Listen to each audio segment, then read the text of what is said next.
Second ADHYÂYA. First PÂDA. If it be said that there would result the fault of there being no room for smritis, no, because there would result the fault of want of room for other smritis.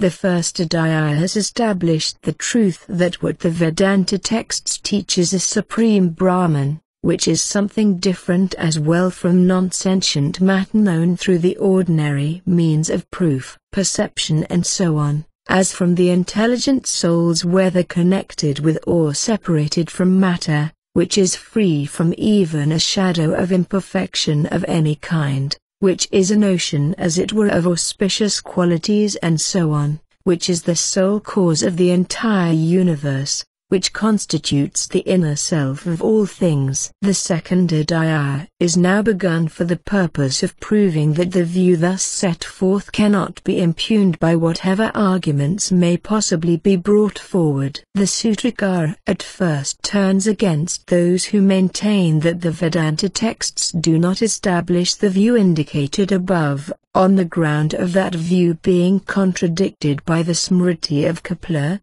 i.e. the Sankhya system.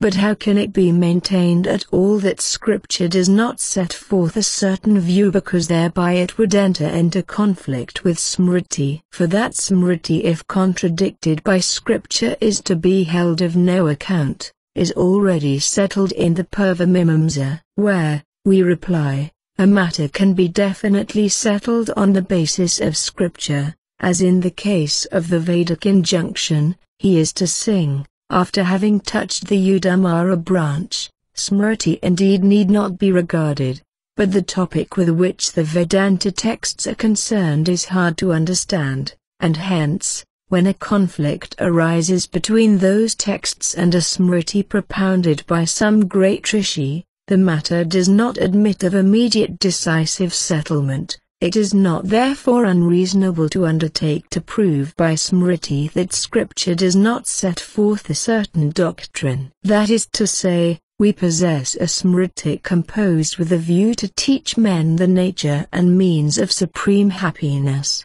By the great Rishi Kapila to whom Scripture, Smriti, Itihasa and Purana alike refer as a person worthy of all respect, and who moreover fully acknowledges the validity of all the means of earthly happiness which are set forth in the Karmakanda of the Veda, such as the daily oblations to the sacred fires, the new and full moon offerings and the great Soma sacrifices. Now, as men having only an imperfect knowledge of the Veda, and moreover naturally slow-minded, can hardly ascertain the sense of the Vedanta texts without the assistance of such a Smriti, and as to be satisfied with that sense of the Vedanta which discloses itself on a mere superficial study of the text would imply the admission that the whole Sankhya Smriti, although composed by an able and trustworthy person, really is useless. We see ourselves driven to acknowledge that the doctrine of the Vedanta texts cannot differ from the one established by the Sankhyas. Nor must you object that to do so would force on us another unacceptable conclusion. That those Smritis, that of Manu which maintain Brahman to be the universal cause, are destitute of authority. For Manu and similar works inculcate practical religious duty and thus have at any rate the uncontested function of supporting the teaching of the Karmakanda of the Veda.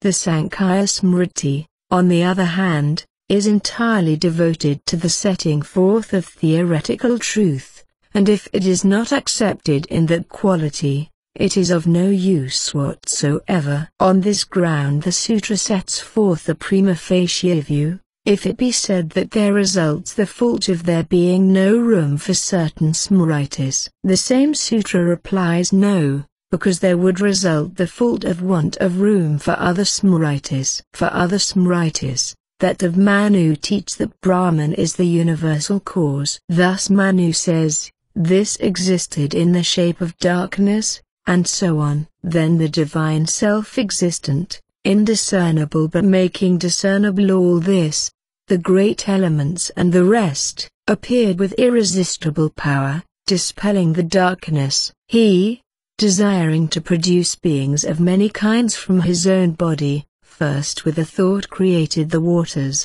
and placed his seed in them. And the Bhagavad Gita, I am the origin and the dissolution of the whole universe. I am the origin of all, everything proceeds from me. Similarly, in the Mahabharata, to the question whence was created this whole world with its movable and immovable beings?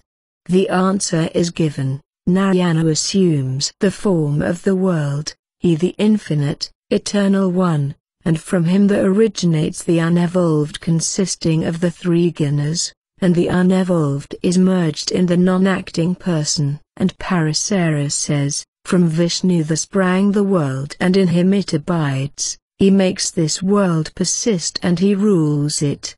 He is the world. Thus also Apastamba, the living beings are the dwelling of him who lies in all caves, who is not guiled, who is spotless, and from him spring all bodies. He is the primary cause, he is eternal, permanent. If the question as to the meaning of the Vedanta texts were to be settled by means of Kapila's Smriti, we should have to accept the extremely undesirable conclusion that all the Smritis quoted are of no authority. It is true that the Vedanta texts are concerned with theoretical truth lying outside the sphere of perception and the other means of knowledge, and that hence students possessing only a limited knowledge of the Veda require some help in order fully to make out the meaning of the Vedanta. But what must be avoided in this case is to give any opening for the conclusion that the very numerous Smritis which closely follow the doctrine of the Vedanta, are composed by the most competent and trustworthy persons and aim at supporting that doctrine, are irrelevant, and it is for this reason that Kapila's Smriti which contains a doctrine opposed to scripture must be disregarded. The support required is elucidation of the sense conveyed by scripture, and this clearly cannot be effected by means of a Smriti contradicting scripture. Nor is it of any avail to plead, as the Purvapakshan does, that Manu and other Smritis of the same kind fulfill in any case the function of elucidating the acts of religious duty enjoined in the Karmakanda. For if they enjoin acts of religious duty as means to win the favor of the Supreme Person but do not impress upon us the idea of that Supreme Person himself, who is to be pleased by those acts, they are also not capable of impressing upon us the idea of those acts themselves. That it is the character of all religious acts to win the favor of the Supreme Spirit, Smriti distinctly declares. Man attains to perfection by worshipping with his proper action him from whom all beings proceed, and by whom all this is stretched out. Let a man meditate on Narayana, the Divine One, at all works, such as bathing and the like, he will then reach the world of Brahman and not return hither.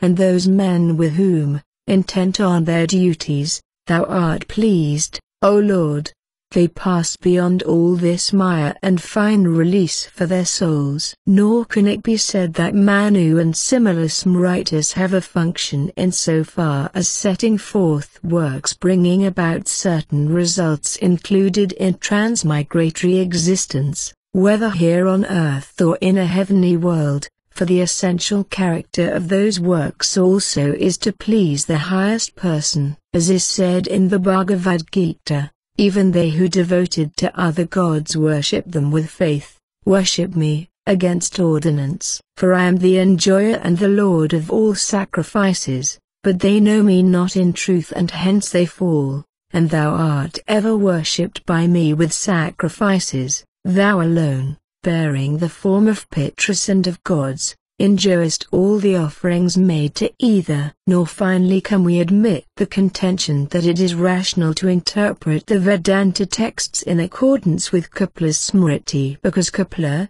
in the Svetasvatara text, is referred to as a competent person, for from this it would follow that, as Brihaspati is, in Sruti and Smriti, mentioned as a pattern of consummate wisdom, Scripture should be interpreted in agreement with the openly materialistic and atheistic Smriti composed by that authority. But, it may here be said, the Vedanta texts should after all be interpreted in agreement with Kapila's Smriti, for the reason that Kapila had through the power of his concentrated meditation arrived at an insight into truth. To this objection the next sutra replies, and on account of the non-perception of others. The and in the sutra has the force of but, being meant to dispel the doubt raised. There are many other authors of Smritis, such as Manu, who through the power of their meditation had attained insight into the highest truth,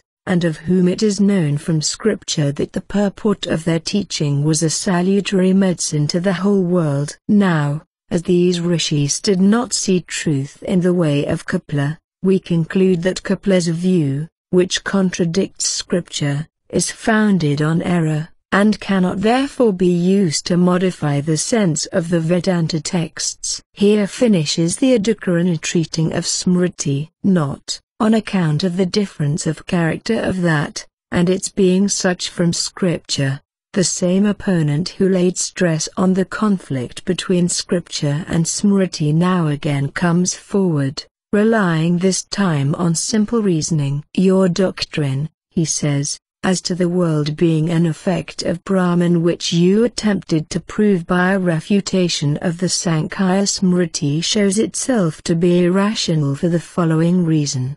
Perception and the other means of knowledge show this world with all its sentient and non-sentient beings to be of a non-intelligent and impure nature, to possess none of the qualities of the Lord, and to have pain for its very essence, and such a world totally differs in nature from the Brahman, postulated by you, which is said to be all-knowing, of supreme lordly power, antagonistic to all evil, enjoying unbroken uniform blessedness. This difference in character of the world from Brahman is, moreover, not only known through perception, and so on, but is seen to be directly stated in Scripture itself. Compare knowledge and non-knowledge. Thus are these objects placed on the subjects, and the subjects on the prana. On the same tree man sits grieving, immersed, bewildered by his own impotence.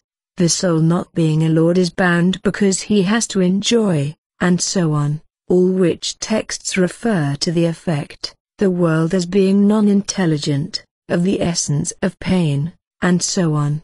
The general rule is that an effect is non-different in character from its cause, as pots and bracelets are non-different in character from their material causes, clay and gold. The world cannot, therefore, be the effect of Brahman from which it differs in character, and we hence conclude that, in agreement with the Sankhya Smriti, the pradana which resembles the actual world in character must be assumed to be the general cause. Scripture, although not dependent on anything else and concerned with supersensuous objects, must all the same come to terms with ratiocination, for all the different means of knowledge can in many cases help us to arrive at a decisive conclusion, only if they are supported by ratiocination. For by tarka we understand that kind of knowledge which in the case of any given matter, by means of an investigation, either into the essential nature of that matter or into collateral factors, determines what possesses proving power, and what are the special details of the matter under consideration. This kind of cognitional activity is also called yuva. All means of knowledge equally stand in need of tarka. Scripture, however, the authoritative character of which specially depends on expectancy, proximity, and compatibility, throughout requires to be assisted by tarka. In accordance with this Manu says, he who investigates by means of reasoning, he only knows religious duty, and none other. It is with a view to such confirmation of the sense of Scripture by means of reasoning that the texts declare that certain topics such as the self must be reflected on. Now here it might possibly be said that as Brahman is ascertained from Scripture to be the sole cause of the world, it must be admitted that intelligence exists in the world also, which is an effect of Brahman. In the same way as the consciousness of an intelligent being is not perceived when it is in the states of deep sleep, swoon, so the intelligent nature of jars and the like also is not observed, although it really exists. And it is this very difference of manifestation and non-manifestation of intelligence on which the distinction of intelligent and non-intelligent beings depends. But to this we reply that permanent non-perception of intelligence proves its non-existence. This consideration also refutes the hypothesis of things commonly called non-intelligent possessing the power, or potentiality, of consciousness. For if you maintain that a thing possesses the power of producing an effect while yet that effect is never and nowhere seen to be produced by it, you may as well proclaim at a meeting of sons of barren women that their mothers possess eminent procreative power. Moreover, to prove at first from the Vedanta texts that Brahman is the material cause of the world, and from this that pots and the like possess potential consciousness, and therefrom the existence of non-manifested consciousness, and then, on the other hand, to start from the last principle as proved and to deduce therefrom that the Vedanta texts prove Brahman to be the material cause of the world, is simply to argue in a circle. For that the relation of cause and effect should exist between things different in character is just what cannot be proved. What sameness of character, again, of causal substance and effects, have you in mind when you maintain that from the absence of such sameness it follows that Brahman cannot be proved to be the material cause of the world? It cannot be complete sameness of all attributes, because in that case the relation of cause and effect could not be established. For we do not observe that in pots and jars which are fashioned out of a lump of clay there persists the quality of being a lump which belongs to the causal substance. And should you say that it suffices that there should be equality in some or any attribute, we point out that such is actually the case with regard to Brahman and the world, both of which have the attribute of existence and others. The true state of the case rather is as follows. There is a quality of nature between an effect and a cause, in that sense that those essential characteristics by which the causal substance distinguishes itself from other things persist in its effects also. Those characteristic features, which distinguish gold from clay and other materials, persist also in things made of gold bracelets and the like. But applying this consideration to Brahman and the world we find that Brahman's essential nature is to be antagonistic to all evil, and to consist of knowledge, bliss and power, while the world's essential nature is to be the opposite of all this. Brahman cannot, therefore, be the material cause of the world. But, it may be objected, we observe that even things of different essential characteristics stand to each other in the relation of cause and effect. From man, who is a sentient being, there spring nails, teeth, and hair, which are non-sentient things. The sentient scorpion springs from non-sentient dung, and non-sentient threads proceed from the sentient spider. This objection, we reply, is not valid. For in the instances quoted the relation of cause and effect rests on the non-sentient elements only. But,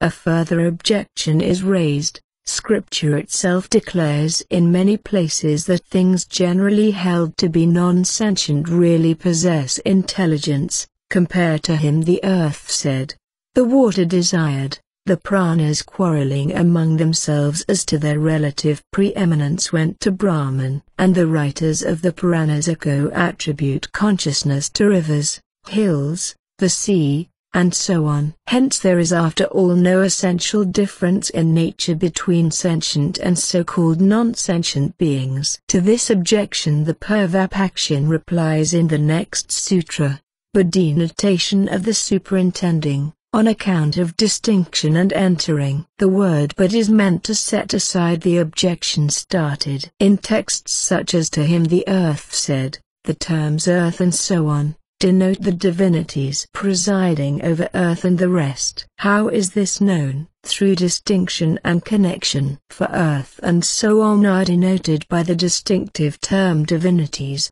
so let me enter into those three divinities, where fire, water, and earth are called divinities, all divinities contending with each other as to preeminence, and all these divinities having recognized preeminence in prana. Agni having become speech entered into the mouth, Aditya having become sight entered into the eyes, where the text declares that Agni and other divine beings entered into the sense organs as their superintendents. We therefore adhere to our conclusion that the world, being non-intelligent and hence essentially different in nature from Brahman, cannot be the effect of Brahman, and that therefore, in agreement with Smriti confirmed by reasoning, the Vedanta texts must be held to teach that the pradhana is the universal material cause. This prima facie view is met by the following sutra, but it is seen. The but indicates the change of view. The assertion that Brahman cannot be the material cause of the world because the latter differs from it in essential nature,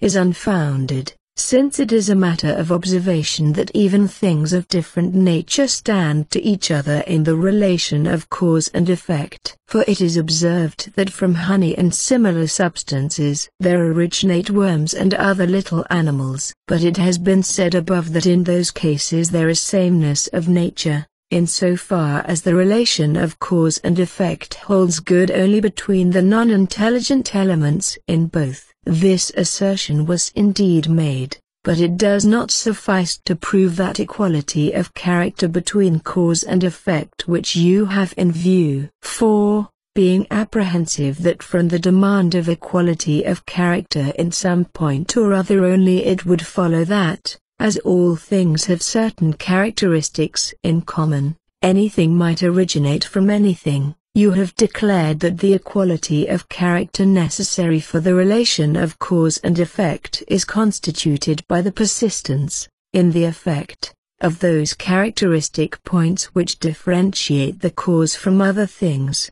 But it is evident that this restrictive rule does not hold good in the case of the origination of worms and the like from honey and so on, and hence it is not unreasonable to assume that the world also, although differing in character from Brahman, may originate from the latter. For in the case of worms originating from honey, scorpions from dung, we do not observe, what indeed we do observe in certain other cases, as of pots made of clay, ornaments made of gold, that the special characteristics distinguishing the causal substance from other things persist in the effects also. If it be said that non-existing, we say no, the being a mere denial. But, an objection is raised, if Brahman, the cause, differs in nature from the effect.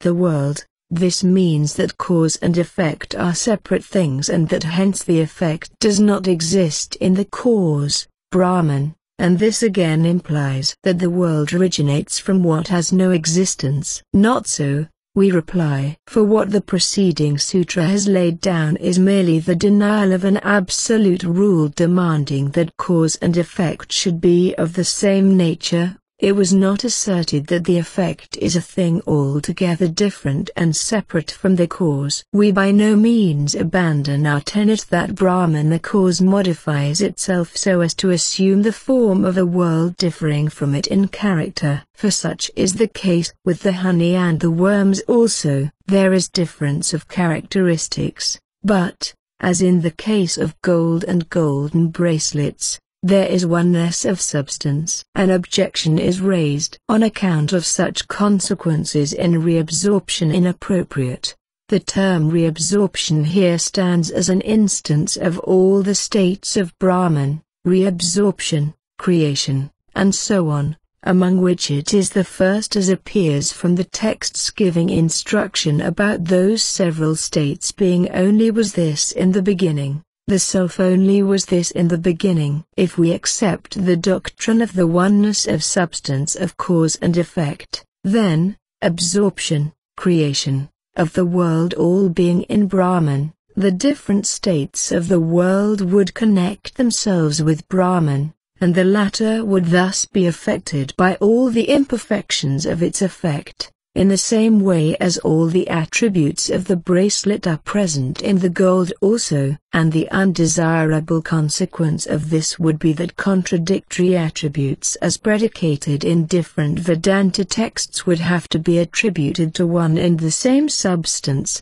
he who is all-knowing, free from sin, free from old age and death. Of him there is known neither cause nor effect. Of these two one eats the sweet fruit. The self that is not a lord is bound because he has to enjoy, on account of his impotence. He laments, bewildered. Nor can we accept the explanation that, as Brahman in its causal as well as its effected state has all sentient and non-sentient beings for its body, and as all imperfections inhere in that body only, they do not touch Brahman in either its causal or effected state, for it is not possible that the world and Brahman should stand to each other in the relation of effect and cause, and if it were possible, the imperfections due to connection with the body would necessarily cling to Brahman. It is not, we say, possible that the intelligent and non-intelligent beings together should constitute the body of Brahman, for a body is a particular aggregate of earth and the other elements, depending for its subsistence on vital breath with its 5 modifications,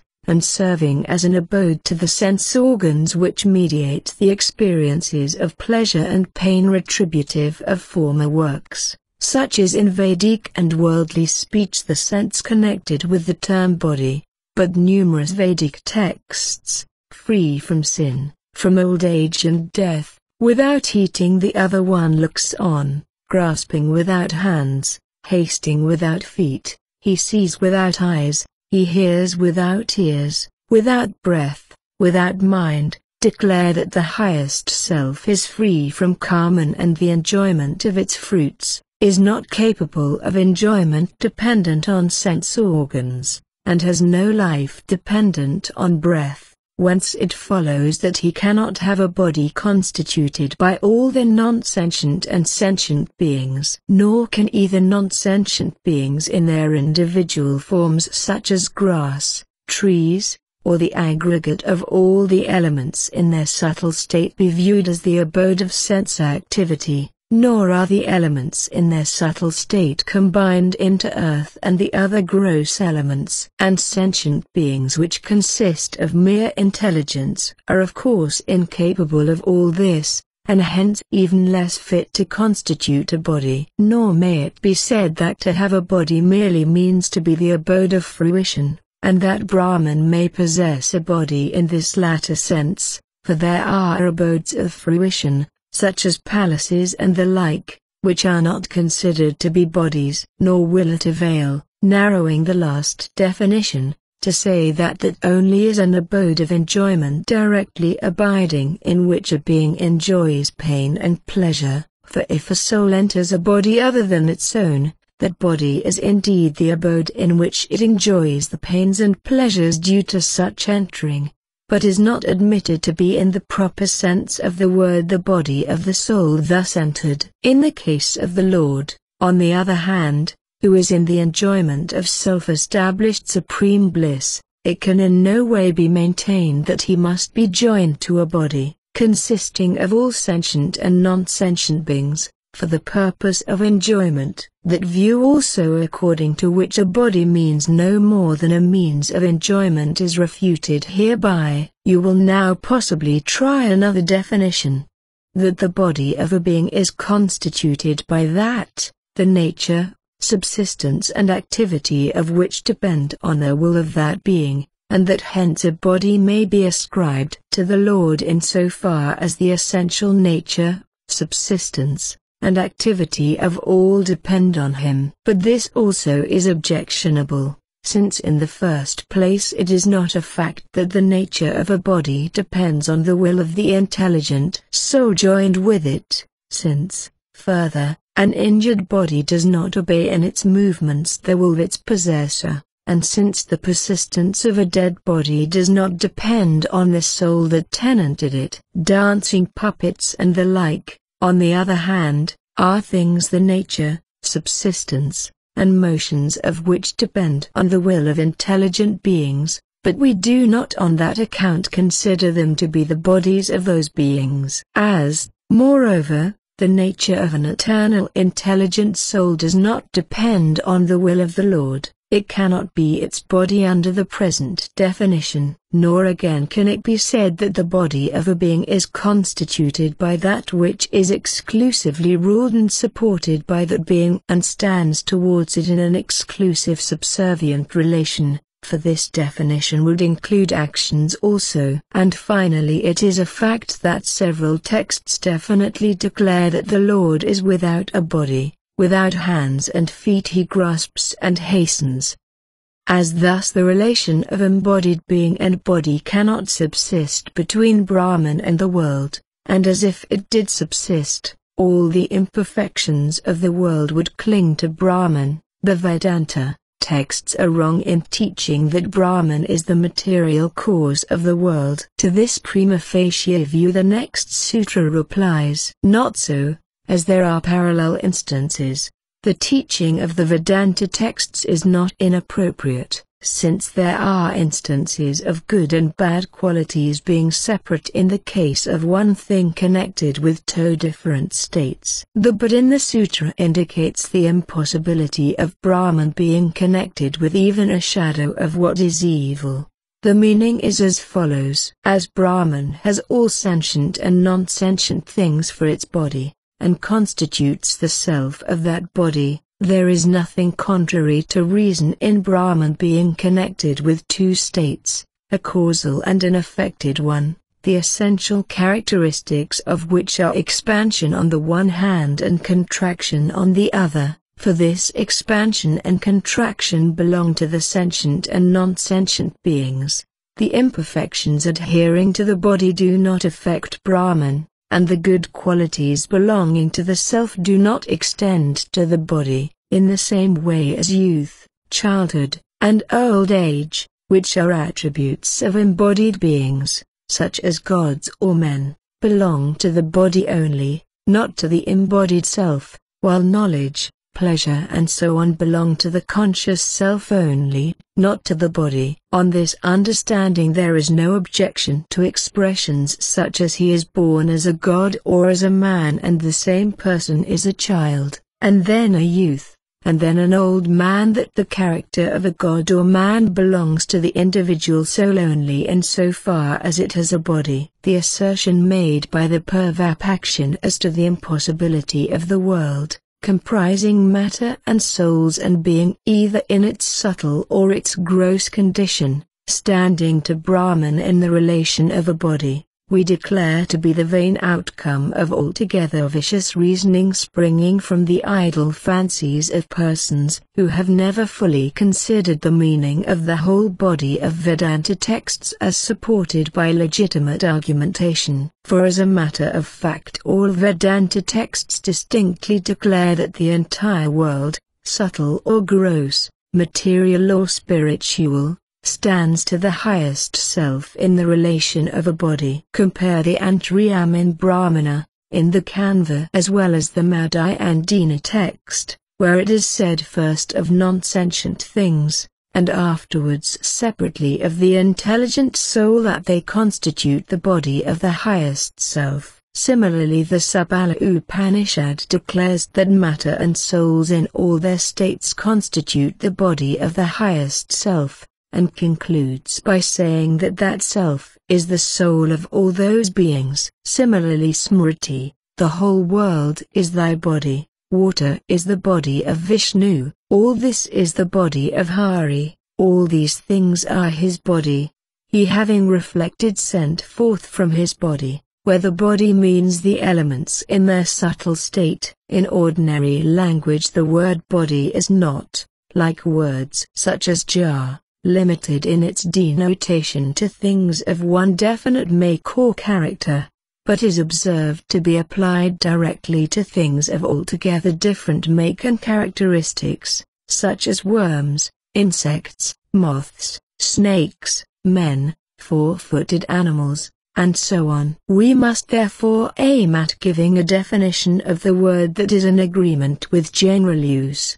The definitions given by the Purvapakshin, a body is that which causes the enjoyment of the fruit of actions, do not fulfill this requirement, for they do not take in such things as earth and the like, which the texts declare to be the body of the Lord. And further they do not take in those bodily forms which the Lord assumes according to his wish, nor the bodily forms released souls may assume, according to he is one, for none of those embodiments subserve the fruition of the results of actions. And further, the bodily forms which the Supreme Person assumes at wish are not special combinations of earth and the other elements, for Smriti says, the body of that highest self is not made from a combination of the elements. It thus appears that it is also too narrow a definition to say that a body is a combination of the different elements. Again, to say that a body is that,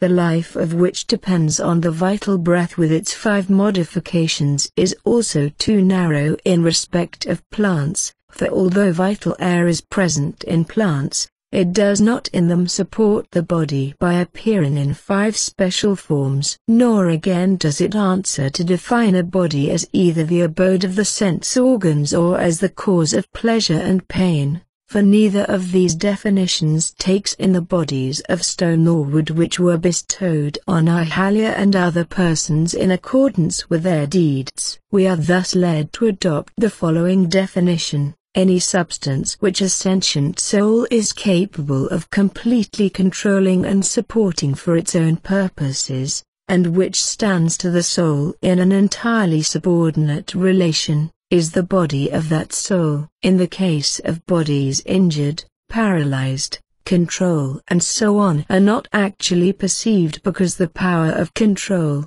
although existing, is obstructed, in the same way as, owing to some obstruction, the powers of fire, heat, and so on may not be actually perceived. A dead body again begins to decay at the very moment in which the soul departs from it, and is actually dissolved shortly after. It is spoken of as a body because it is a part of the aggregate of matter which previously constituted a body. In this sense, then, all sentient and non-sentient beings together constitute the body of the Supreme Person, for they are completely controlled and supported by Him for His own ends, and are absolutely subordinate to Him. Texts which speak of the highest self as bodiless among bodies, only mean to deny of the self a body due to karman, for as we have seen, Scripture declares that the universe is his body. This point will be fully established in subsequent adhikaras also. And on account of the objections to his view, the theory of Brahman being the universal cause has to be accepted not only because it is itself free from objections,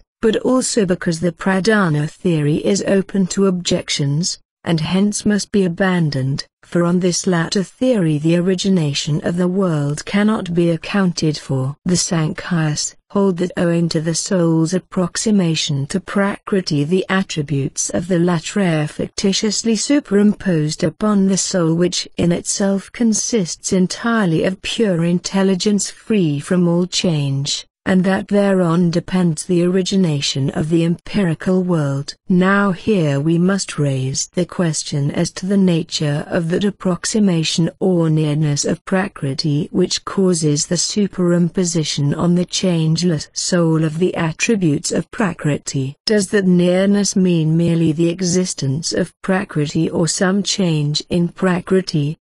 Or does it mean some change in the soul? Not the latter, for the soul is assumed to be incapable of change. Nor again a change in Prakriti, for changes in Prakriti are supposed, in the system, to be the effects of superimposition, and cannot therefore be its cause. And if, finally, the nearness of Prakriti means no more than its existence, it follows that even the released soul would be liable to that superimposition. The Sankhya is thus unable to give a rational account of the origination of the world. This same point will be treated of fully in connection with a special refutation of the Sankhya theory. Also, in consequence of the ill-foundedness of reasoning, the theory, resting on scripture, of Brahman being the universal cause must be accepted, and the theory of the pradhana must be abandoned, because all reasoning is ill-founded. This latter point is proved by the fact that the arguments set forth by Buddha, Kannada, Akshapada, Jina, Kapila and Patanjali respectively are all mutually contradictory. Should it be said that inference is to be carried on in a different way, thus also it follows that is not got rid of. Let us then view the matter as follows. The arguments actually set forth by Buddha and others may have to be considered as invalid. But all the same we may arrive at the pradhana theory through other lines of reasoning by which the objections raised against the theory are refuted. But, we reply, this also is of no avail. A theory which rests exclusively on arguments derived from human reason may, at some other time or place, be disestablished by arguments devised by people more skillful than you in reasoning, and thus there is no getting over the objection founded on the invalidity of all mere argumentation. The conclusion from all this is that, with regard to supersensuous matters, Scripture alone is authoritative, and that reasoning is to be applied only to the support of Scripture. In agreement here with Manu says, he who supports the teaching of the rishis and the doctrine as to sacred duty with arguments not conflicting with the Veda, he alone truly knows sacred duty. The teaching of the Sankhyas which conflicts with the Veda cannot therefore be used for the purpose of confirming and elucidating the meaning of the Veda. Here finishes the section treating of difference of nature. Thereby also the remaining which are not comprised are explained. Not comprised means those theories which are not known to be comprised within the Veda. The sutra means to say that by the demolition given above of the Sankhya doctrine which is not comprised within the Veda, the remaining theories, which are in the same position, the theories of Kannada, Akshapada, Jina, and Buddha, must likewise be considered as demolished. Here, however, a new objection may be raised, on the ground namely that, since all these theories agree in the view of atoms constituting the general cause, it cannot be said that their reasoning as to the causal substance is ill-founded. They indeed, we reply, are agreed to that extent, but they are all of them equally founded on reasoning only, and they are seen to disagree in many ways as to the nature of the atoms which by different schools are held to be either fundamentally void or non-void, having either a merely cognitional or an objective existence, being either momentary or permanent, either of a definite nature or the reverse, either real or unreal. This disagreement proves all those theories to be ill-founded, and the objection is thus disposed of. Here finishes the section of the remaining non-comprised. If it be said that from becoming an enjoyer, there follows non-distinction, we reply, it may be as in ordinary life. The Sankhya here comes forward with a new objection. You maintain, he says, that the highest Brahman has the character either of a cause or an effect according as it has for its body sentient and non-sentient beings in either their subtle or gross state, and that this explains the difference in nature between the individual soul and Brahman. But such difference is not possible, since Brahman, if embodied, at once becomes an enjoying subject. For if, possessing a body, the Lord necessarily experiences all pain and pleasure due to embodiedness, no less than the individual soul does. But we have refuted the view of the Lord's being liable to experiences of pleasure and pain. By no means. Though you have shown only that the Lord's abiding within the heart of a creature so as to constitute the object of its devotion does not imply fruition on his part of pleasure and pain. Now, however, you maintain that the Lord is embodied just like an individual soul, and the unavoidable inference from this is that, like that soul, he undergoes pleasurable and painful experiences. For we observe that embodied souls, although not capable of participating in the changing states of the body such as childhood, old age, yet experience pleasures and pains caused by the normal or abnormal condition of the matter constituting the body. In agreement with this, Scripture says, as long as he possesses a body there is for him no escape from pleasure and pain,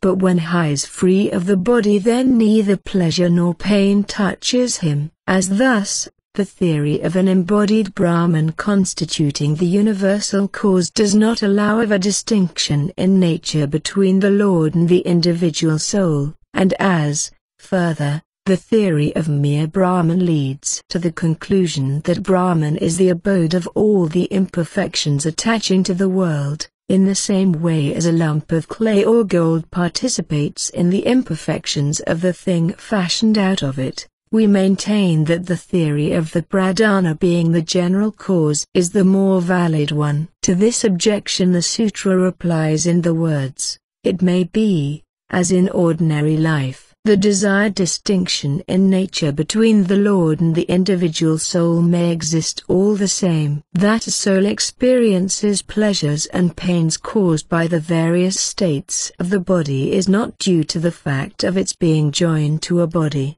but to its karma in the form of good and evil deeds." The scriptural text also which you quote refers to that body only which is originated by karma. For other texts show that the person who has freed himself from the bondage of karma and become manifest in his true nature is not touched by a shadow of evil while all the same he has a body. The highest self, which is essentially free from all evil, thus has the entire world in its gross and its subtle form for its body, but being in no way connected with karma it is all the less connected with evil of any kind. As in ordinary life, we observe in ordinary life that while those who either observe or transgress the ordinances of a ruler experience pleasure or pain according as the ruler shows them favor or restrains them, it does not follow from the mere fact of the ruler's having a body that he himself also experiences the pleasure and pain due to the observance or transgression of his commands.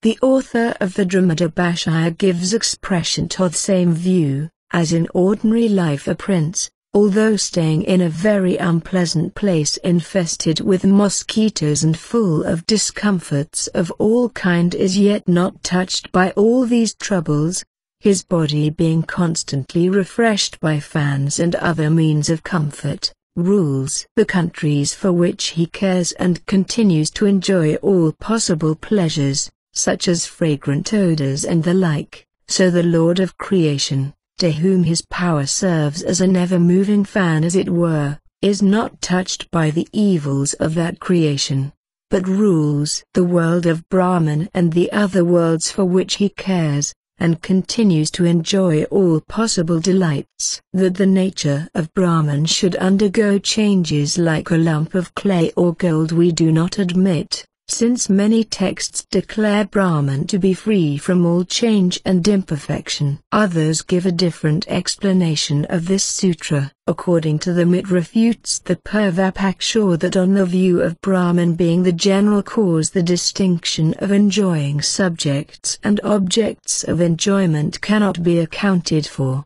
proving the possibility of such distinction by means of the analogous instance of the sea and its waves and flakes of foam. But this interpretation is inappropriate, Since for those who hold that creation proceeds from Brahman connected with some power or nescience or a limiting adjunct, no such prima facie view can arise, for on their theory the enjoying subject is that which is conditioned by the power or nescience or upadhi inhering in the causal substance, and the power or nescience or upadhi is the object of enjoyment, and as the two are of different nature, they cannot pass over into each other. The view of Brahman itself undergoing an essential change is not admitted by those philosophers, for Sutra teaches that the individual souls and their deeds form a stream which has no beginning. But even if it be held that Brahman itself undergoes a change, the doubt as to the non-distinction of subjects and objects of enjoyment does not arise, for the distinction of the two groups will, on that view, be analogous to that of jars and platters, which are modifications of the one substance clay, or to that of bracelets and crowns fashioned out of the one substance gold. And on the view of Brahman itself undergoing a change there arises a further difficulty. In so far as Brahman is held to transform itself into enjoying souls and objects of enjoyment, the non-difference from that follows from what begins with the word arambhana, the non-difference of the effect, the world from the cause, Brahman was assumed, and it was on this basis that the proof of Brahman being the cause of the world proceeded. The present sutra now raises a prima facie objection against that very non-difference, and then proceeds to refute it. On the point in question the school of Kannada argues as follows. It is in no way possible that the effect should be non-different from the cause, for cause and effect are the objects of different ideas.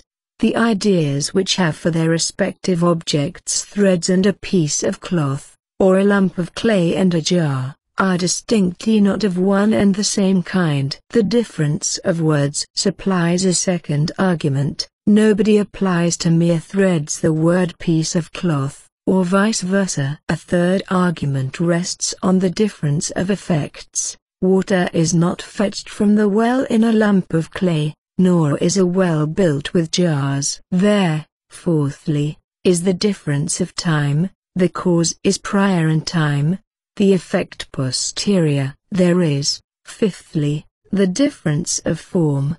The cause has the shape of a lump, the effect is shaped like a belly with a broad basis. Clay in the latter condition only is meant when we say the jar has gone to pieces. There, sixthly, is a numerical difference. The threads are many, the piece of cloth is one only. In the seventh place, there is the uselessness of the activity of the producing agent, for if the effect were nothing but the cause, what could be effected by the activity of the agent? Let us then say that, although the effect exists, the activity of the agent must be postulated as helpful towards the effect. But in that case the activity of the agent would have to be assumed as taking place perpetually, and as hence everything would exist always, there would be no distinction between eternal and non-eternal things. Let us then say that the effect,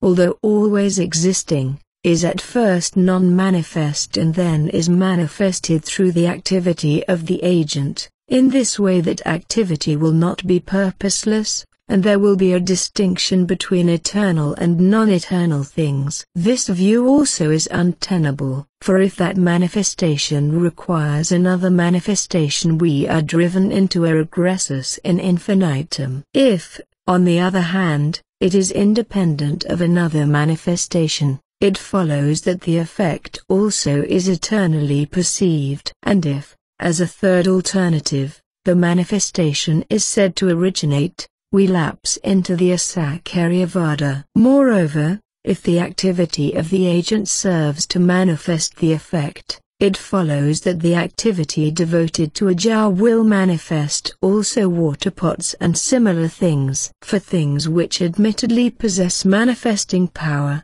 such as lamps and the like, and not observed to be restricted to particular objects to be manifested by them, we do not see that a lamp lit for showing a jar does not at the same time manifest woodpots and other things. All this proves that the activity of the agent has a purpose insofar only as it is the cause of the origination of an effect which previously did not exist, and thus the theory of the previous existence of the effect cannot be upheld. Nor does the fact of definite causes having to be employed prove that only which already exists can become an effect, for the facts explain themselves also on the hypothesis of the cause having definite potentialities.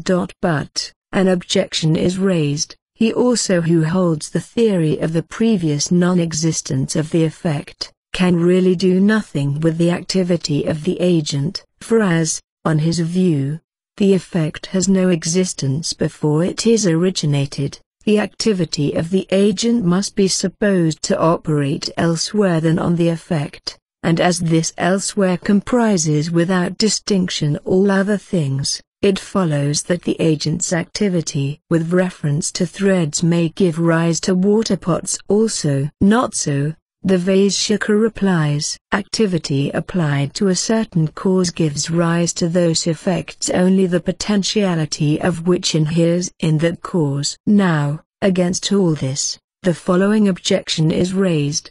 The effect is non-different from the cause. For in reality there is no such thing as an effect different from the cause, since all effects, and all empirical thought and speech about effects, are based on nescience. Apart from the causal substance, clay, which is seen to be present in affected things such as jars, the so-called effect, the jar or pot, rests altogether on nescience. All affected things whatever, such as jars, water pots, viewed as different from their causal substance. Clay, which is perceived to exist in these its effects, rest merely on empirical thought and speech, and are fundamentally false, unreal, while the causal substance, clay, alone is real. In the same way the entire world insofar as viewed apart from its cause, Brahman, which is nothing but pure non-differenced being, rests exclusively on the empirical assumption of egoity and so on, and is false, while reality belongs to the causal Brahman which is mere being. It follows that there is no such thing as an effect apart from its cause. The effect in fact is identical with the cause. Nor must you object to a theory on the ground that the corroborative instance of the silver erroneously imagined in the shell is inappropriate because the non-reality of such effected things as jars is by no means well proved, while the non-reality of the shell silver is so proved. For as a matter of fact it is determined by reasoning that it is the causal substance of jars. Clay, only that is real, while the reality of everything apart from clay is disproved by reasoning. And if you ask whereupon that reasoning rests, we reply, on the fact that the clay only is continuous, permanent, while everything different from it is discontinuous, non-permanent. For just as in the case of the snake rope we observe that the continuously existing rope only, which forms the substrate of the imagined snake, is real, while the snake or cleft in the ground, which is non-continuous, is unreal, so we conclude that it is the permanently enduring clay material only which is real, while the non-continuous effects, such as jars and pots, are unreal. And, further, since what is real, i.e., the self, does not perish, and what is altogether unreal, as the horn of a hare, is not perceived, we conclude that an affected thing, which on the one hand is perceived and on the other is liable to destruction, must be viewed as something to be defined neither as that which is nor as that which is not. And what is thus undefinable, is false, no less than the silver imagined in the shell, the anivakanyatva of which is proved by perception and sublation. We further ask, is a causal substance, such as clay, when producing its effect, in a non-modified state, or has it passed over into some special modified condition. The former alternative cannot be allowed, because thence it would follow that the cause originates effects at all times, and the latter must equally be rejected, because the passing over of the cause into a special state would oblige us to postulate a previous passing over into a different state and again a previous one, so that regressus in infinitum will result. Let it then be said that the causal substance when giving rise to the effect is indeed unchanged, but connected with a special operative cause, time and place, but this also we cannot allow, for such connection would be with the causal substance either as unchanged or as having entered on a changed condition, and thus the difficulties stated above would arise again. Nor may you say that the origination of jars, gold coins, and sour milk from clay, gold, and milk respectively is actually perceived, that this perception is not sublated with regard to time and place, while, on the other hand, the perception of silver in the shell is so sublated, and that hence all those who trust perception must necessarily admit that the effect does originate from the cause. For this argumentation does not stand the test of being set forth in definite alternatives. Does the mere gold, by itself originate the sphaistic ornament? Or is it the gold coins which originate? Or is it the gold, as forming the substrate of the coins? The mere gold, in the first place, cannot be originative as there exists no effect different from the gold, and a thing cannot possibly display originative activity with regard to itself. But, an objection is raised, the sphaistic ornament is perceived as different from the gold. It is not, we reply, different from the gold, for the gold is recognized in it, and no other thing but gold is perceived. But the existence of another thing is proved by the fact of there being a different idea, a different word, and so on. By no means, we reply. Other ideas, words, and so on, which have reference to an altogether undefined thing are founded on error, no less than the idea of, and the word denoting, shells silver, and hence have no power of proving the existence of another thing. Nor, in the second place, is the gold coin originative of the sphaistic ornament, for we do not perceive the coin in the sphaistica, as we do perceive the threads in the cloth. Nor, in the third place, is the effect originated by the gold in so far as being the substrate of the coin. For the gold in so far as forming the substrate of the coin is not perceived in the sphaistica, as it thus appears that all effects viewed apart from their causal substances are unreal, we arrive at the conclusion that the entire world, viewed apart from Brahman, is also something unreal, for it also is an effect. In order to facilitate the understanding of the truth that everything apart from Brahman is false, we have so far reasoned on the assumption of things such as clay, gold, being real, and have thereby proved the non-reality of all effects. In truth, however, all special causal substances are unreal quite as much as jars and golden ornaments are, for they are all of them equally effects of Brahman. In that all this has itself, it is the true, there is here no plurality. From death to death goes he who sees here plurality as it were, for where there is duality as it were, there one sees another, but when for him the self only has become all, whereby then should he see and whom should he see? Indra goes manifold by means of his mayas. These and other similar texts teach that whatever is different from Brahman is false. Nor must it be imagined that the truth intimated by scripture can be in conflict with perception, for in the ways set forth above we prove that all effects are false, and moreover perception really has for its object pure being only. And if there is a conflict between the two, superior force belongs to Scripture, to which no imperfection can be attributed, which occupies a final position among the means of knowledge, and which, although dependent on perception, and so on, for the apprehension of the form and meaning of words, yet is independent as far as proving power is concerned. Hence it follows that everything different from Brahman, the general cause, is unreal. Nor must this conclusion be objected to on the ground that from the falsity of the world it follows that the individual souls also are non-real. For it is Brahman itself which constitutes the individual souls.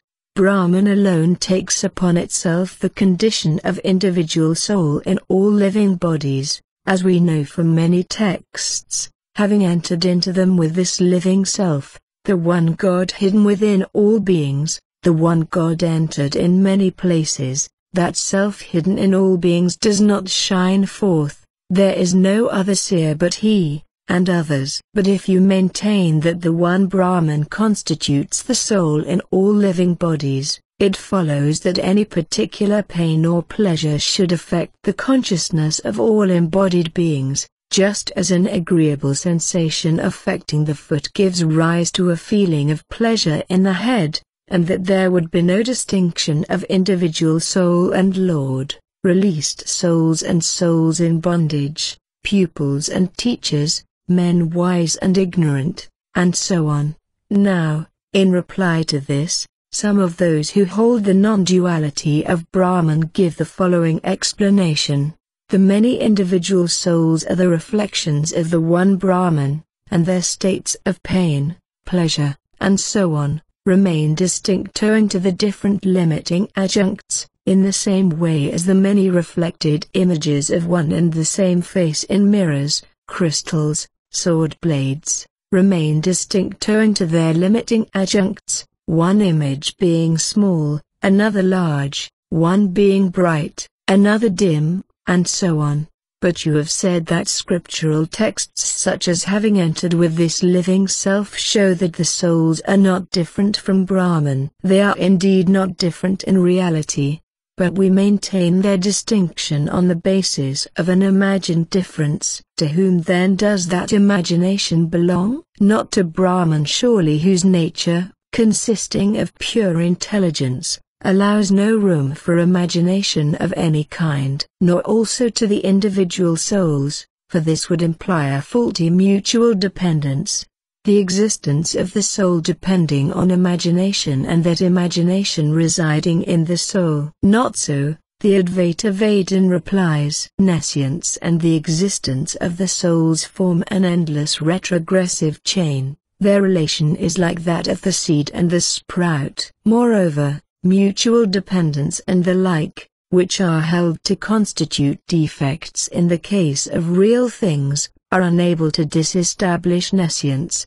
the very nature of which consists in being that which cannot rationally be established, and which hence may be compared to somebody's swallowing a whole palace and the like. In reality the individual souls are non-different from Brahman, and hence essentially free from all impurity, but as they are liable to impurity caused by their limiting adjuncts, in the same way as the face reflected in a mirror is liable to be dimmed by the dimness of the mirror, they may be the abodes of nescience and hence may be viewed as the figments of wrong imagination. Like the dimness of the reflected face, the imperfection adhering to the soul is a mere error, for otherwise it would follow that the soul can never obtain release. And as this error of the souls has proceeded from all eternity, the question as to its cause is not to be raised. This, we reply, is the view of teachers who have no insight into the true nature of a duality, and are prompted by the wish of capturing the admiration and applause of those who believe in the doctrine of duality. For if,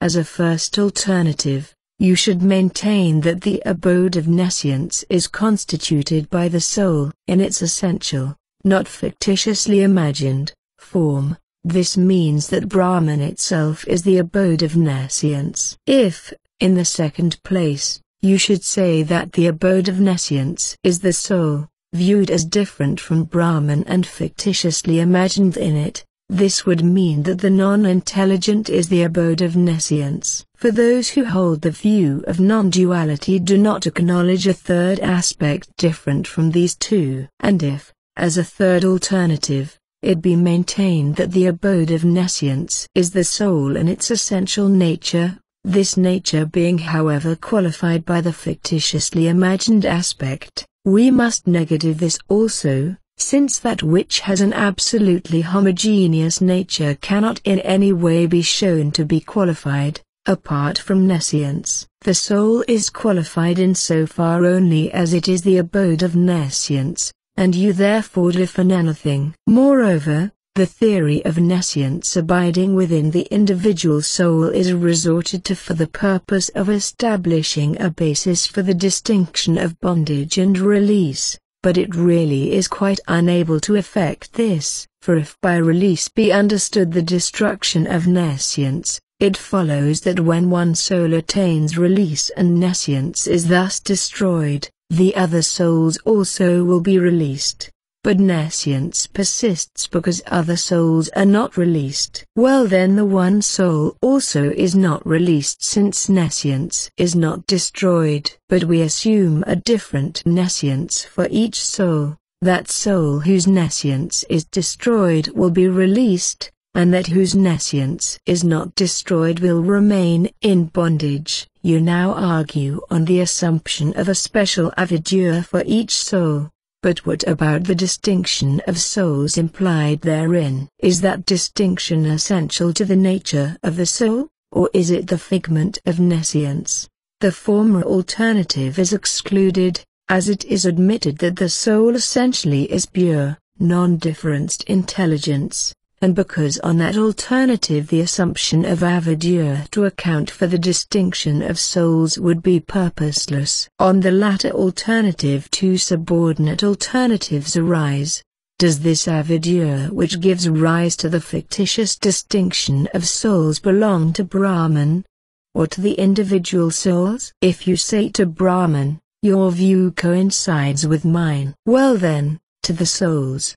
But have you then quite forgotten that nescience is assumed for the purpose of accounting for the distinction of souls? Let us then view the matter as follows. Those several avidyas which are assumed for the purpose of establishing the distinction of souls bound and released, to those same avidyas the distinction of souls is due.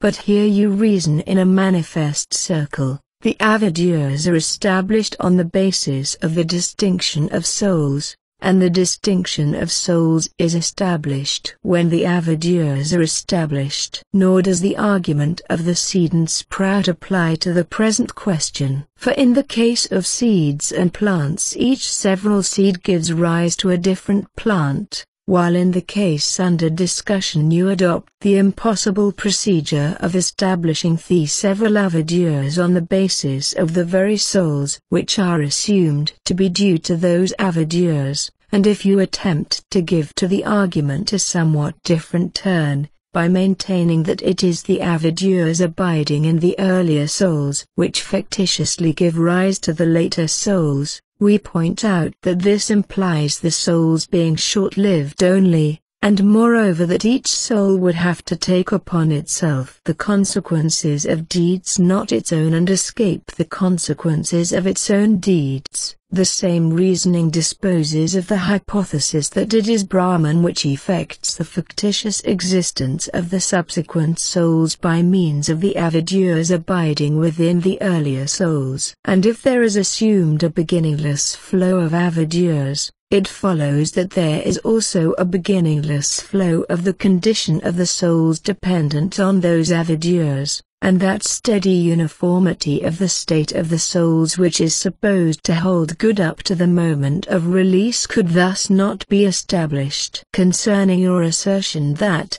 as nescience is something unreal and hence altogether unproved, it is not disestablished by such defects as mutual dependence which touch real things only. We remark that in that case nescience would cling even to released souls and the highest Brahman itself. But impure nescience cannot cling to what is for its essence pure cognition. Is nescience then to be dealt with by rational arguments? If so, it will follow that, on account of the arguments set forth, it likewise does not cling to the individual souls. We further put the following question: when the nescience abiding in the individual soul passes away, owing to the rise of the knowledge of truth, does then the soul also perish or does it not perish? In the former case release is nothing else but destruction of the essential nature of the soul. In the latter case the soul does not attain release even on the destruction of nescience, since it continues to exist as soul different from Brahman. You have further maintained that the distinction of souls as pure and impure admits of being accounted for in the same way as the dimness or clearness, and so on, of the different images of a face are seen reflected in mirrors, crystals, sword blades and the like.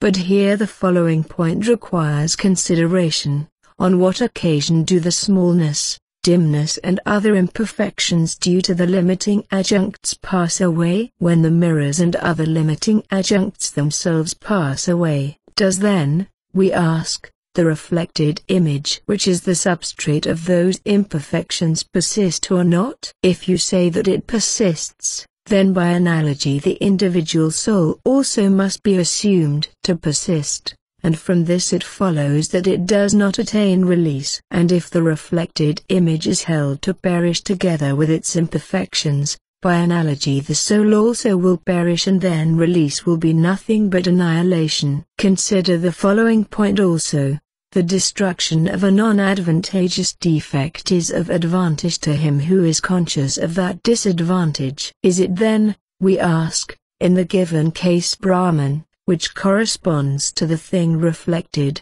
that is conscious of the imperfections due to the limiting adjuncts? Or is it the soul which corresponds to the reflected image? Or is it something else? On the two former alternatives it appears that the comparison does not hold good, for neither the face nor their reflection of the face is conscious of the imperfections due to the adjuncts, for neither of the two is a being capable of consciousness. And, moreover, Brahman's being conscious of imperfections would imply its being the abode of nescience. And the third alternative, again, is impossible, since there is no other knowing subject but Brahman and the soul. It would, moreover, be necessary to define who is the imaginatively shaping agent with regard to the soul as formed from nescience. It cannot be nescience itself, because nescience is not an intelligent principle. Nor can it be the soul, because this would imply the defect of what has to be proved being presupposed for the purposes of the proof.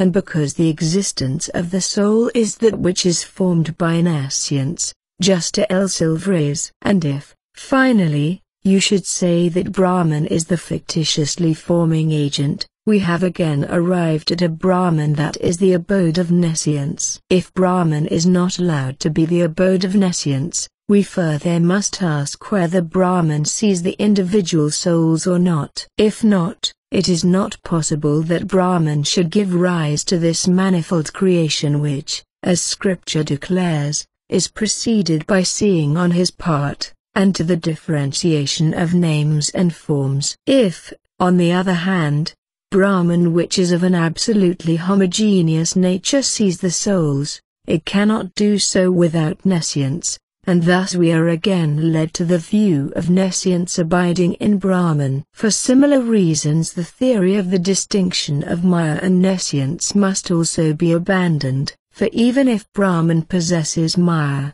elusive power, it cannot, without nescience, be conscious of souls. And without being conscious of others the Lord of Maya is unable to delude them by his Maya. And Maya herself cannot bring about the consciousness of others on the part of its Lord, for it is a mere means to delude others. after they have become objects of consciousness. Perhaps you will say that the Maya of Brahman causes him to be conscious of souls, and at the same time is the cause of those souls' delusion. But if Maya causes Brahman, which is nothing but self-illuminated intelligence, absolutely homogeneous and free from all foreign elements, to become conscious of other beings, then Maya is nothing but another name for nescience. Let it then be said that nescience is the cause of the cognition of what is contrary to truth. Such being the case, Maya, which presents all false things different from Brahman as false, and thus is not the cause of wrong cognition on the part of Brahman, is not ADHYÄYA. But this is inadmissible, for, when the oneness of the moon is known, that which causes the idea of the moon being double can be nothing else but ADHYÄYA. Moreover, if Brahman recognizes all beings apart from himself as false, he does not delude them, for surely none but a madman would aim at deluding beings known by him to be unreal. Let us then define ADHYÄYA as the cause of a disadvantageous cognition of unreal things. Maya then, as not being the cause of such a disadvantageous cognition on Brahman's part, cannot be of the nature of ADHYÄYA. But this also is inadmissible, for although the idea of the moon being double is not the cause of any pain, and hence not disadvantageous to man, it is all the same caused by ADHYÄYA, and if, on the other hand, Maya which aims at dispelling that idea did not present what is of disadvantage, it would not be something to be destroyed, and hence would be permanently connected with Brahman's nature. Well, if it were so, what harm would there be? The harm would be that such a view implies the theory of duality, and hence would be in conflict with the texts inculcating non-duality, such as for where there is duality as it were, but when for him the self only has become all, whereby then should he see, and whom should he see? But those texts set forth the real. Maya on the other hand is non-real, and hence the view of its permanency is not in real conflict with the texts. Brahman, we reply, has for its essential nature unlimited bliss, and hence cannot be conscious of, or affected with, unreal Maya, without ADHYÄYA. Of what use, we further ask, should an eternal non-real Maya be to Brahman? Brahman by means of it deludes the individual souls. But of what use should such delusion be to Brahman? It affords to Brahman a kind of sport or play. But of what use is play to a being whose nature is unlimited bliss? Do we not then see in ordinary life also that persons in the enjoyment of full happiness and prosperity indulge all the same in play? The cases are not parallel, we reply. For none but persons not in their right mind would take pleasure in an unreal play, carried on by means of implements unreal and known by them to be unreal, and in the consciousness, itself, unreal of such a play. The arguments set forth previously also prove the impossibility of the fictitious existence of an individual soul considered as the abode of ADHYÄYA, apart from Brahman considered as the abode of Maya. We thus arrive at the conclusion that those who hold the non-duality of Brahman must also admit that it is Brahman alone which is affected with beginningless ADHYÄYA, and owing to this ADHYÄYA is conscious of plurality within itself. Nor must it be urged against him who holds this view of ADHYÄYA belonging to Brahman that he is unable to account for the distinction of bondage and release, for as there is only the one Brahman affected with nescience and to be released by the cessation of that nescience, the distinction of souls bound and released has no true existence. The empirical distinction of souls bound and released, of teachers and pupils, is a merely fictitious one, and all such fiction can be explained by means of the ADHYÄYA of one intelligent being. The case is analogous to that of a person dreaming. the teachers and pupils and all the other persons and things he may see in his dream are fictitiously shaped out of the avidya of the one dreaming subject. For the same reason there is no valid foundation for the assumption of many avidyas. For those also who hold that avidya belongs to the individual souls do not maintain that the distinction of bondage and release, of one's own self and other persons, is real. And if it is unreal it can be accounted for by the avidya of one subject. This admits of being stated in various technical ways.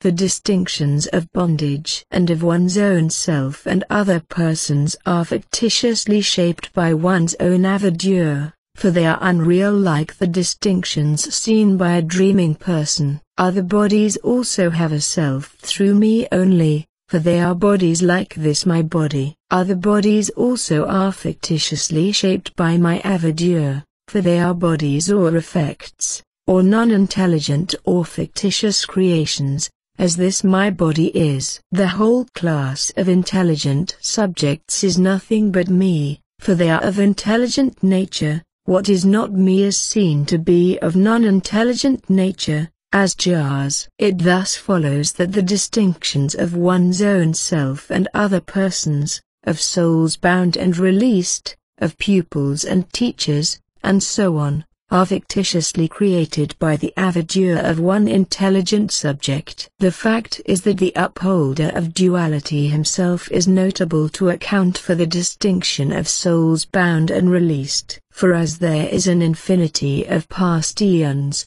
it follows that, even if one soul only should attain release in each eon, all souls would by this time have attained release. The actual existence of non-released souls cannot thus be rationally accounted for, but the souls are infinite. This accounts for there being souls not yet released. What, pray, do you understand by this infinity of souls? Does it mean that they cannot be counted? This we cannot allow. For although a being of limited knowledge may not be able to count them, owing to their large number, the all-knowing Lord surely can count them. If he could not do so it would follow that he is not all-knowing. But the souls are really numberless, and the Lord's not knowing a definite number which does not exist does not prove that he is not all-knowing. Not so, we reply. Things which are definitely separate from each other cannot be without number. Souls have a number,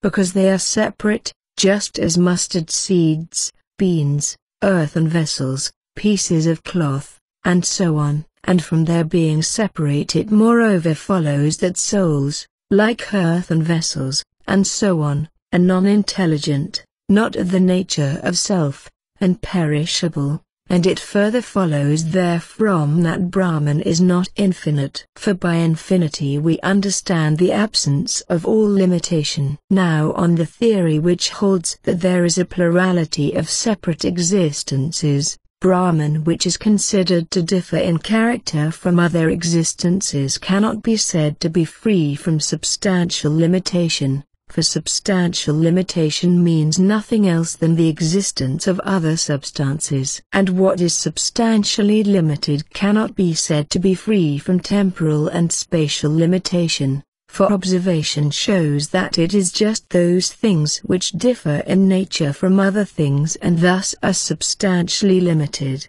such as earthen vessels, and so on, which are also limited in point of space and time. Hence all intelligent existences, including Brahman, being substantially limited, are also limited in point of space and time. But this conclusion leads to a conflict with those scriptural texts which declare Brahman to be free from all limitation whatsoever, and moreover would imply that the souls as well as Brahman are liable to origination, decay, and so on. For limitation in time means nothing else but a being's passing through the stages of origination, decay, and so on.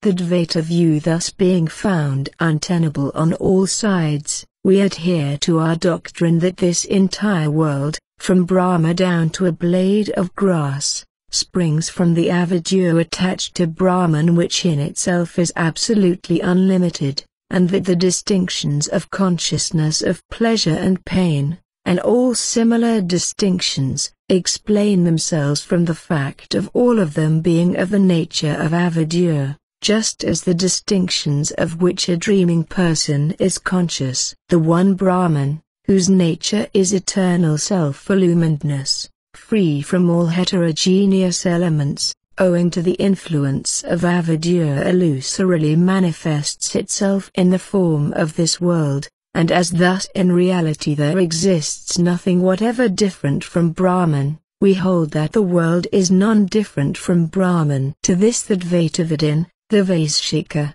replies as follows. The doctrine that Brahman, which in itself is pure, non-differenced self-illuminedness, has its own true nature hidden by avidya and hence sees plurality within itself, is in conflict with all the valid means of right knowledge, for as Brahman is without parts, obscuration, cessation, of the light of Brahman, would mean complete destruction of Brahman, so that the hypothesis of obscuration is altogether excluded. This and other arguments have been already set forth, as also that the hypothesis of obscuration contradicts other views held by the Advaitin. Nor is there any proof for the assertion that effects apart from their causes are mere error, like Shell's silver, the separate existence of the effect being refuted by reasoning, for as a matter of fact there is no valid reasoning of the kind. The assertion that the cause only is real because it persists,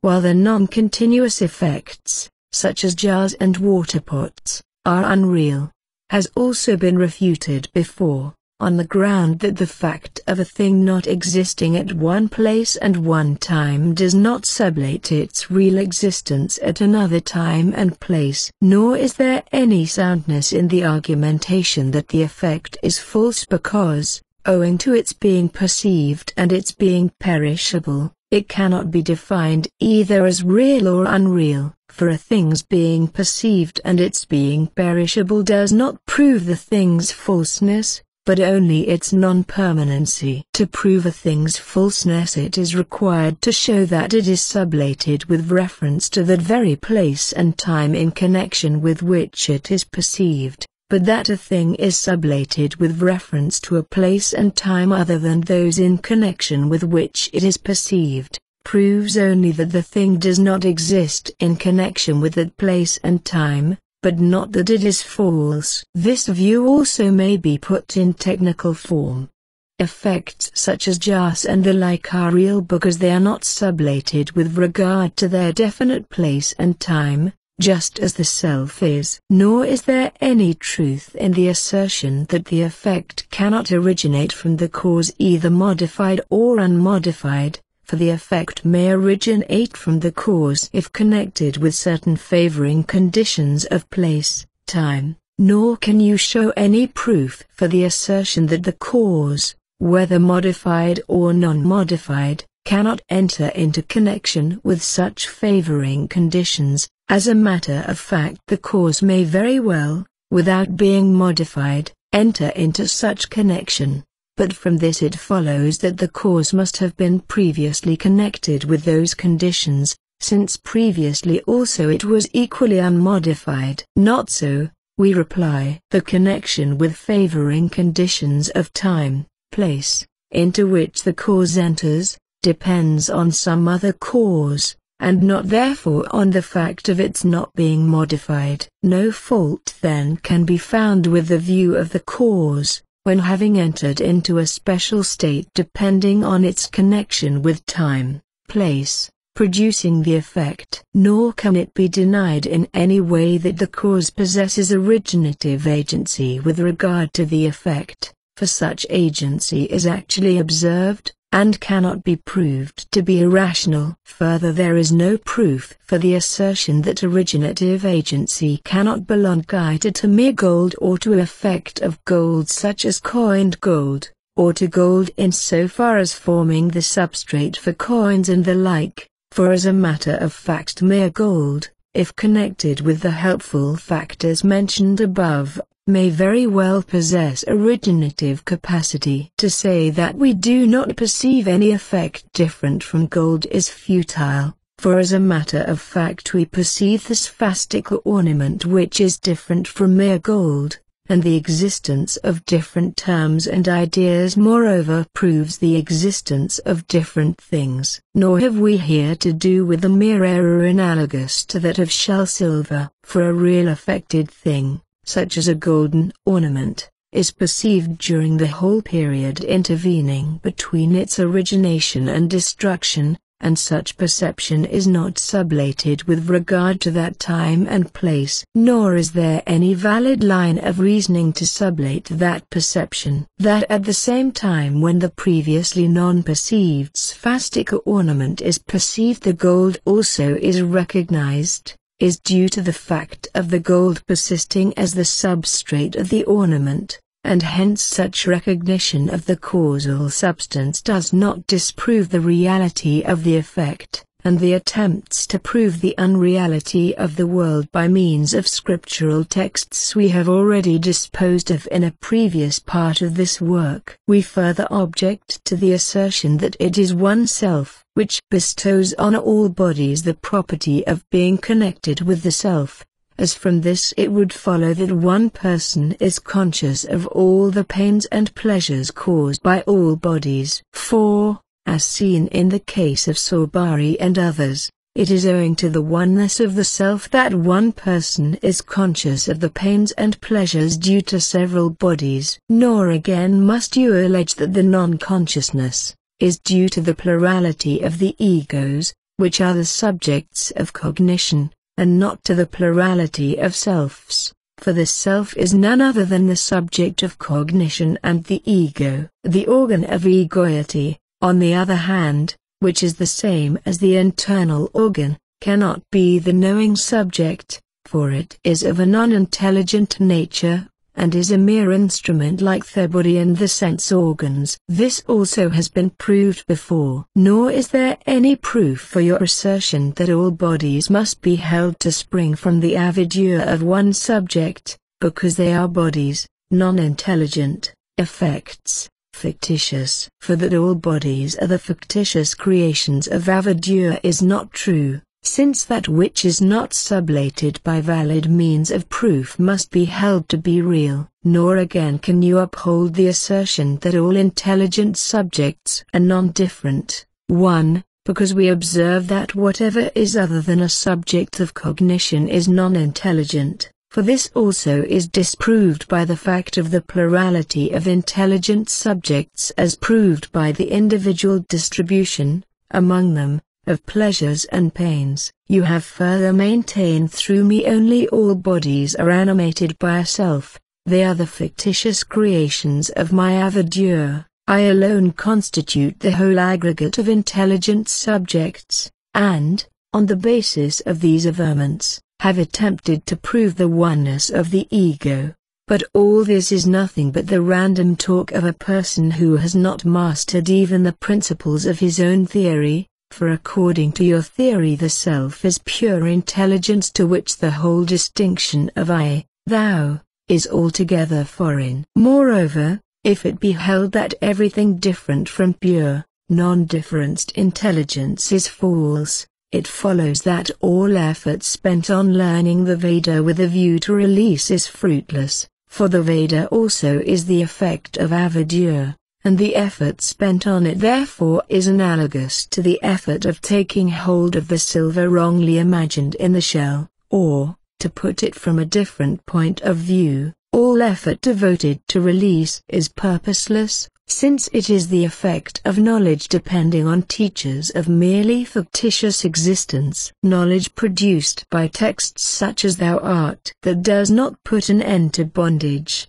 because it is produced by texts which are the fictitious product of avidya, or because it is itself of the nature of avidya, or because it was for its abode knowing subjects, who are mere creatures of avidya, or because it is the product of a process of study which depends on teachers who are the mere creatures of avidya. It is thus no better than knowledge resting on texts teaching how bondage is to be put an end to, which one might have heard in a dream, or, to put the matter again from a different point of view, Brahman constituted by pure non-differenced intelligence is false, since it is to be attained by knowledge, which is the effect of avidya, or since it is to be attained by knowledge abiding in knowing subjects who are mere figments of avidya, or because it is attained through knowledge which is the mere figment of avidya. For whatever is attained through knowledge of that kind is false, as the things seen in dreams or a town of the Gandharvas. Nor does Brahman, constituted by pure non-differenced intelligence, shine forth by itself, so as not to need, for its cognition, other means of knowledge, and that self-luminous knowledge which you declare to be borne witness to by itself, really consists in the knowledge of particular objects of knowledge, such knowledge abiding in particular cognizing subjects. This also has been proved previously, and the different arguments which were set forth, as proving Brahman's non-differenced nature, are sufficiently refuted by what we have said just now as to all such arguments themselves being the products of avidya. Nor again is there any sense in the theory that the principle of non-differenced intelligence witnesses avidya, and implicates itself in the error of the world. For witnessing and error are observed to abide only in definite conscious subjects, not in consciousness in general. Nor can that principle of pure intelligence be proved to possess illumining power or light depending on itself only. For by light we can understand nothing but definite well-established knowledge on the part of some knowing subject with regard to some particular object. It is on this basis only that you yourself prove the self-illuminedness of your universal principle, to an absolutely non-differenced intelligence not implying the distinction of subject and object. Such Svayamprakaṣata could not possibly belong. With regard again to what you so loudly proclaim at your meetings, that real effects are seen to spring even from unreal causes, we point out that although you allow to such effects, being non-subject as it were, a kind of existence called empirical, you yourself acknowledge that fundamentally they are nothing but products of avidya. You thus undermine your own position. We have,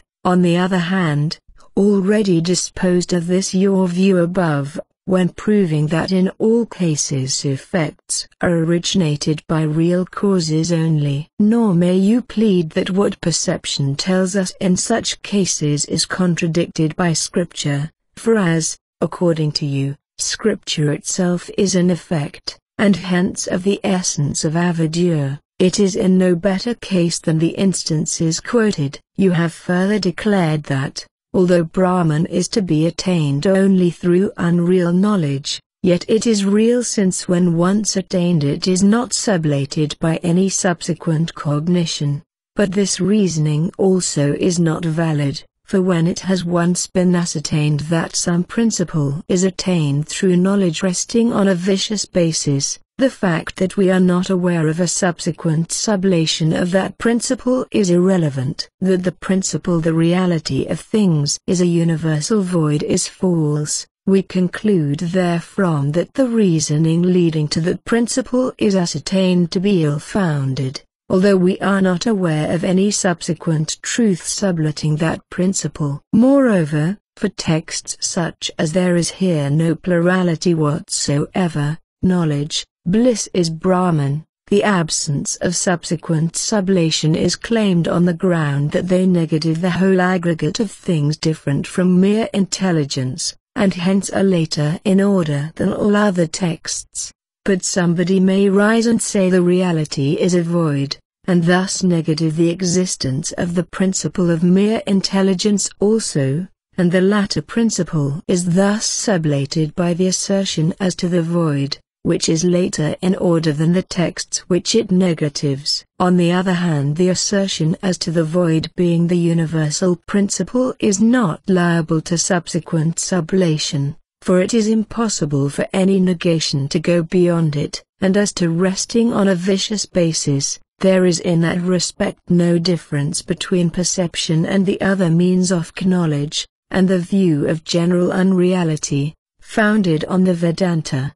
The proper conclusion therefore is that all cognitions whatsoever abide in real subjects of cognition and are themselves real, consisting in mental certainty with regard to special objects. Some of these cognitions rest on defects which themselves are real, others spring from a combination of causes, real and free from all defect. Unless we admit all this, we shall not be able to account in a satisfactory way for the distinction of things true and things false, and for all empirical thought. For empirical thought, whether true or of the nature of error, presupposes inward light in the form of certainty with regard to a particular object, and belonging to a real knowing subject, mere non-differenced being, on the other hand, cannot be the cause of states of consciousness, whether referring to real or unreal things, and cannot therefore form the basis of empirical thought. Against our opponent's argument that pure being must be held the real substrate of all erroneous superimposition, for the reason that no error can exist without a substrate, we remark that an error may take place even when its substrate is unreal, in the same way as an error may exist even when the defect, the abode of the defect, the subject of cognition and the cognition itself are unreal. The argument thus loses its force. Possibly he will now argue that as an error is never seen to exist where the substrate is unreal, the reality of pure being must necessarily be admitted. But, we point out, it also is a fact that errors are never observed where the defect, the abode of the defect, the knowing subject and the act of knowledge are unreal, and if we pay regard to observation, we must therefore admit the reality of all these factors as well. There is really no difference between the two cases, unless our opponent chooses to be obstinate. You further asserted that, on the theory of many really different selves, it would follow from the infinity of the past eons that all souls must have been released before this, none being left in the state of bondage, and that hence the actually observed distinction of souls bound and released remains unexplained. But this argumentation is refuted by the fact of the souls also being infinite. You indeed maintained that, if the souls are really separate, they must necessarily have a definite number like beans, mustard seeds, earthen vessels, and so on. But these instances are beside the point, as earthen vessels, and so on, are also infinite in number. But do we not actually see that all these things have definite numbers? Here are 10 jars, 1,000 beans. True. But those numbers do not belong to the essential nature of jars, and so on, but only to jars insofar as connected with time, place, and other limiting adjuncts. And that souls also have definite numbers in this sense, we readily admit, and from this it does not follow that all souls should be released, for essentially the souls are infinite. Nor are you entitled to maintain that the real separation of individual souls would imply that, as earthen vessels and the like, they are non-intelligent, not of the nature of self, and perishable. For the circumstance of individuals of one species being distinct from each other, does in no way imply that they possess the characteristics of things belonging to another species. The individual separation of jars does not imply their having the characteristics of pieces of cloth. You further maintain that from the hypothesis of a real plurality of souls it follows that Brahman is substantially limited, and in consequence of this limited with regard to time and space also, and that hence its infinity is disproved. But this also is a mistaken conclusion. Things substantially limited may be limited more or less with regard to time and place. There is no invariable rule on this point, and the measure of their connection with space and time has hence to be determined independent on other means of knowledge. Now Brahman's connection with all space and all time results from such other means of proof, and hence there is no contradiction, but mere substantial limitation, as meaning the absence of non-limitation of any kind, by itself proves that Brahman is not infinite. Well, then you yourself are in no better case, for you admit that Brahman is something different from avidya. From this admission it follows that Brahman also is something different, and thus all the disadvantages connected with the view of difference cling to your theory as well. If on the other hand it should not be allowed that Brahman differs in nature from avidya, then Brahman's nature itself is constituted by avidya, and the text defining Brahman as the true knowledge, infinite, is contrary to sense. If the reality of difference is not admitted, then there is no longer any distinction between the proofs and the mutual objections set forth by the advocates of different theories, and we are landed in general confusion. The proof of infinity, we further remark, rests altogether on the absence of limitation of space and time, not on absence of substantial limitation. Absence of such limitation is something very much akin to the horn of a hare and is perceived nowhere. On the view of difference, on the other hand, the whole world, as constituting Brahman's body, is its mode, and Brahman is thus limited neither through itself nor through other things. We thus arrive at the conclusion that, as effects are real insofar as different from their cause, the effect of Brahman, the entire world, is different from Brahman. Against this view the sutra now declares itself as follows: the non-difference of the world from Brahman, the highest cause, follows from what begins with the word arambana, which proves such non-difference. What begins with the word arambana means those clauses at the head of which that word is met with. Vakarambanam vikaronam adhyam ritakati eva satyam,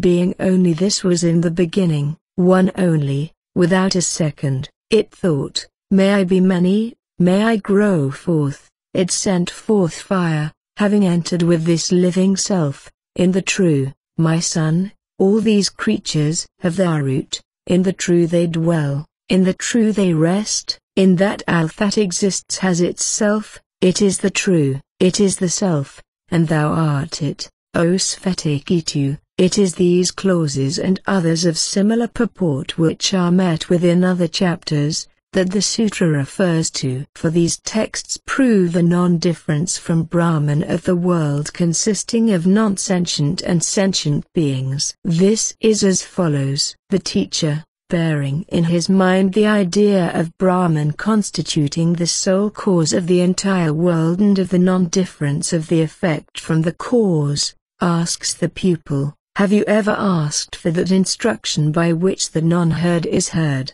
The non-perceived is perceived, the not known is known, wherein there is implied the promise that, through the knowledge of Brahman the general cause, its effect, the whole universe, will be known. The pupil, not knowing that Brahman is the sole cause of the universe, raises a doubt as to the possibility of one thing being known through another. How then, sir, is that instruction?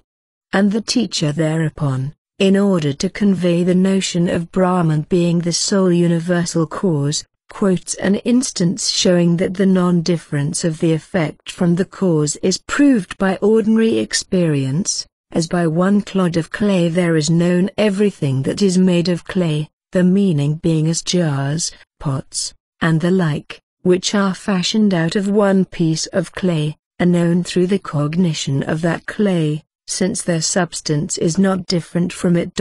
In order to meet the objection that according to Kannada's doctrine the effect constitutes a substance different from the cause, the teacher next proceeds to prove the non-difference of the effect from the cause by reference to ordinary experience. Vakarambanam vikaronam adhyam ritakati eva satyam. Arambanam must here be explained as that which is taken or touched. Vaka, on account of speech, we take to mean on account of activity preceded by speech. For activities such as the fetching of water in a pitcher are preceded by speech, fetch water in the pitcher, and so on. For the bringing about of such activity, the material clay touches an effect, a particular make or configuration, distinguished by having a broad bottom and resembling the shape of a belly, and a special name,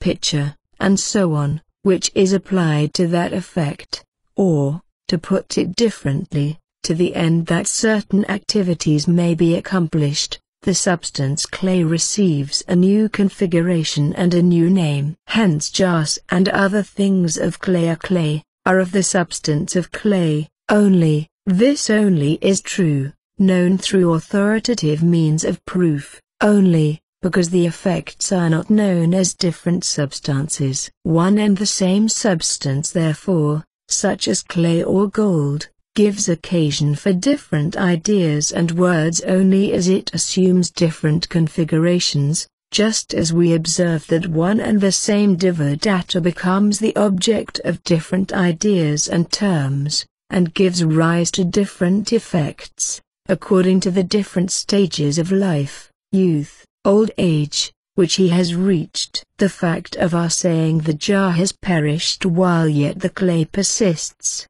was referred to by the Purvapakshin as proving that the effect is something different from the cause, but this view is disproved by the view held by us that origination, destruction, and so on, are merely different states of one and the same causal substance. According as one and the same substance is in this or that state, there belong to it different terms and different activities, and these different states may rightly be viewed as depending on the activity of an agent. The objections again which are connected with the theory of manifestation are refuted by our not acknowledging such a thing at all as manifestation. Nor does the admission of origination render the doctrine of the reality of the effect irrational, for it is only the real that originates.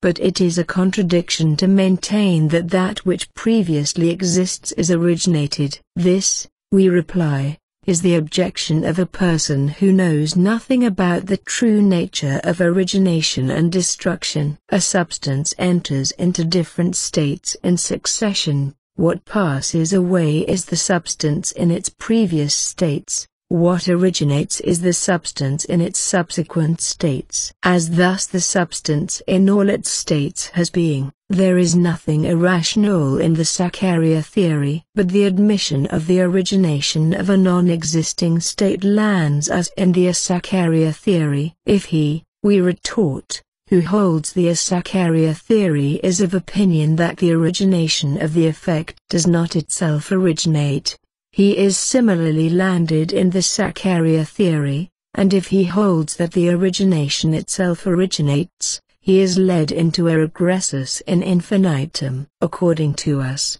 on the other hand, who hold that states are incapable of being apprehended and of acting apart from that of which they are states, origination, destruction, and so on, belong only to a substance which is in a certain state. And on this theory no difficulty remains. And in the same way as the state of being a jar results from the clay abandoning the condition of being either two halves of a jar or a lump of clay, plurality results from a substance giving up the state of oneness, and oneness from the giving up of plurality. Hence this point also gives rise to no difficulty. We now consider the whole Khandogya text in connection. Sad eva samidamagra asitakamivad. This means, that which is being, this world which now, owing to the distinction of names and forms, bears a manifold shape, was in the beginning one only, owing to the absence of the distinction of names and forms. And as, owing to the Sat being endowed with all powers, a further ruling principle is out of the question, the world was also without a second. This proves the non-difference of the world from Brahman. In the same way the next clause also, it thought, may I be many, may I grow forth, which describes the creation of the world as proceeding from a resolve of the self to differentiate itself into a world consisting of manifold beings movable and immovable, fire, and so on, enables us to determine that the effect, i.e., the world, is non-different from the highest cause, the highest Brahman. And as now a further doubt may arise as to how the highest Brahman with all its perfections can be designated as one with the world,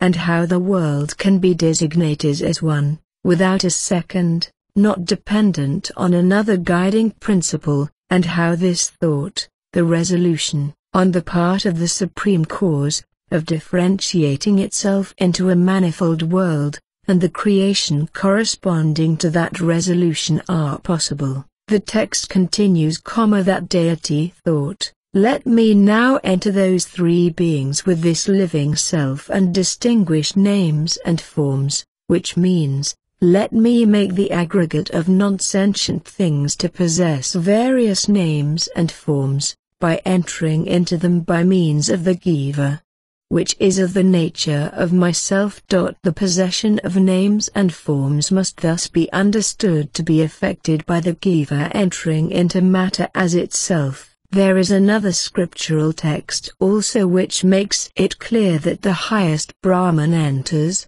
so as to be their self, into the world together with the Jivas, having sent forth that he entered into it. Having entered into it he became Sat entire. And that the entire aggregate of sentient and non-sentient beings, gross or subtle, in their affected or their causal state, constitutes the body of the highest Brahman, and that on the other hand the highest Brahman constitutes their self. This is proved by the Antaryama Brahmana and similar texts. This disposes of the doubt raised above. Since Brahman abides, as their self, in all that non-sentient matter together with the Jivas, Brahman is denoted by the term world insofar only as it has non-sentient and sentient beings for its body, and hence utterances such as this which is being only was in the beginning one only are unobjectionable in every way. All change and all imperfection belongs only to the beings constituting Brahman's body,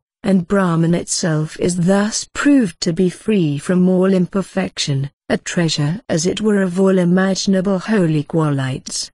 The Khandogya text then further teaches that all sentient and non-sentient beings have their self in Brahman and that all this has itself, and further inculcates this truth in Thou art that. Texts met within other sections also teach this same non-difference of the general cause and its effect. All this indeed is Brahman, when the self has been seen, heard, perceived, and known, then all this is known. That self is all this, Brahman indeed is all this, the self only is all this. Other texts, 2, negative difference, everything abandons him who looks for anything elsewhere than in the self, there is not any plurality here, from death to death goes he who sees here any plurality. And in the same spirit the passage for where there is duality as it were, one sees the other. But when for him the self has become all, whereby then should he seconds and whom?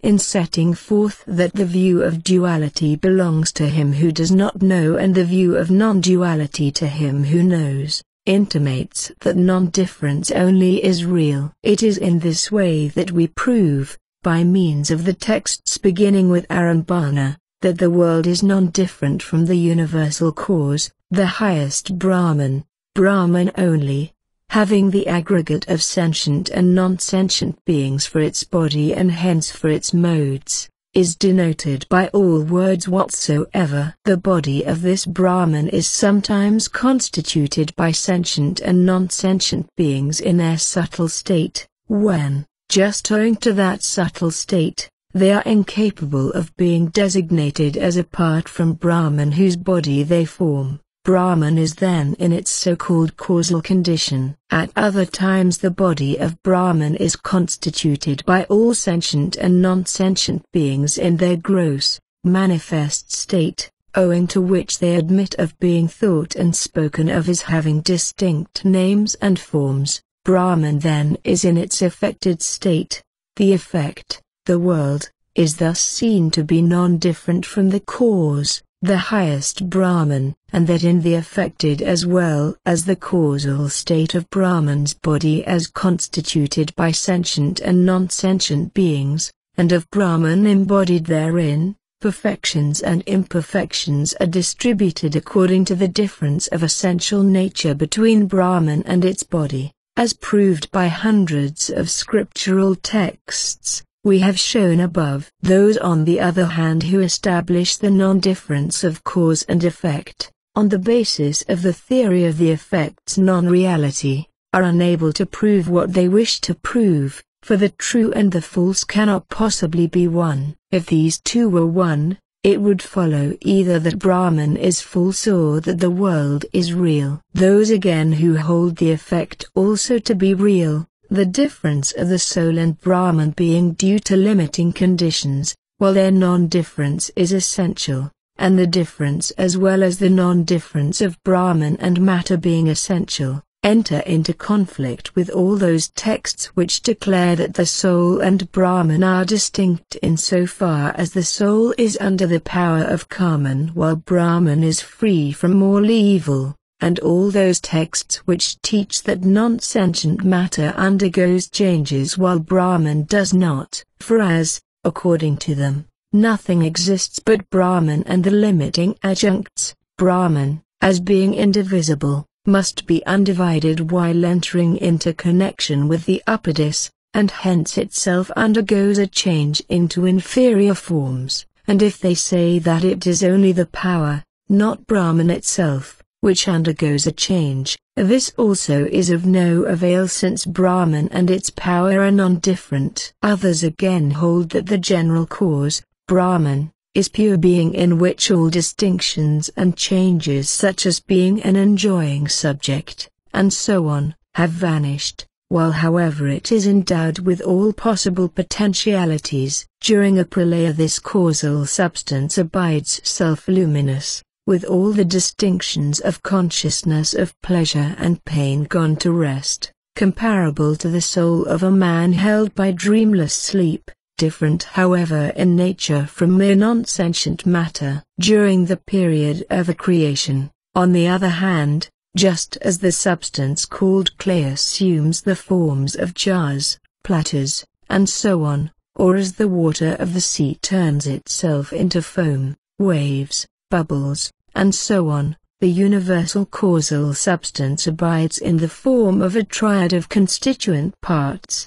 Enjoying subjects, objects of enjoyment, and a ruler. The attributes of being a ruler, or an object of enjoyment, or an enjoying subject, and the perfections and imperfections depending on those attributes, are therefore distributed in the same way as the attributes of being a jar or pitcher or platter, and the different effects of these attributes are distributed among different parts of the substance, clay.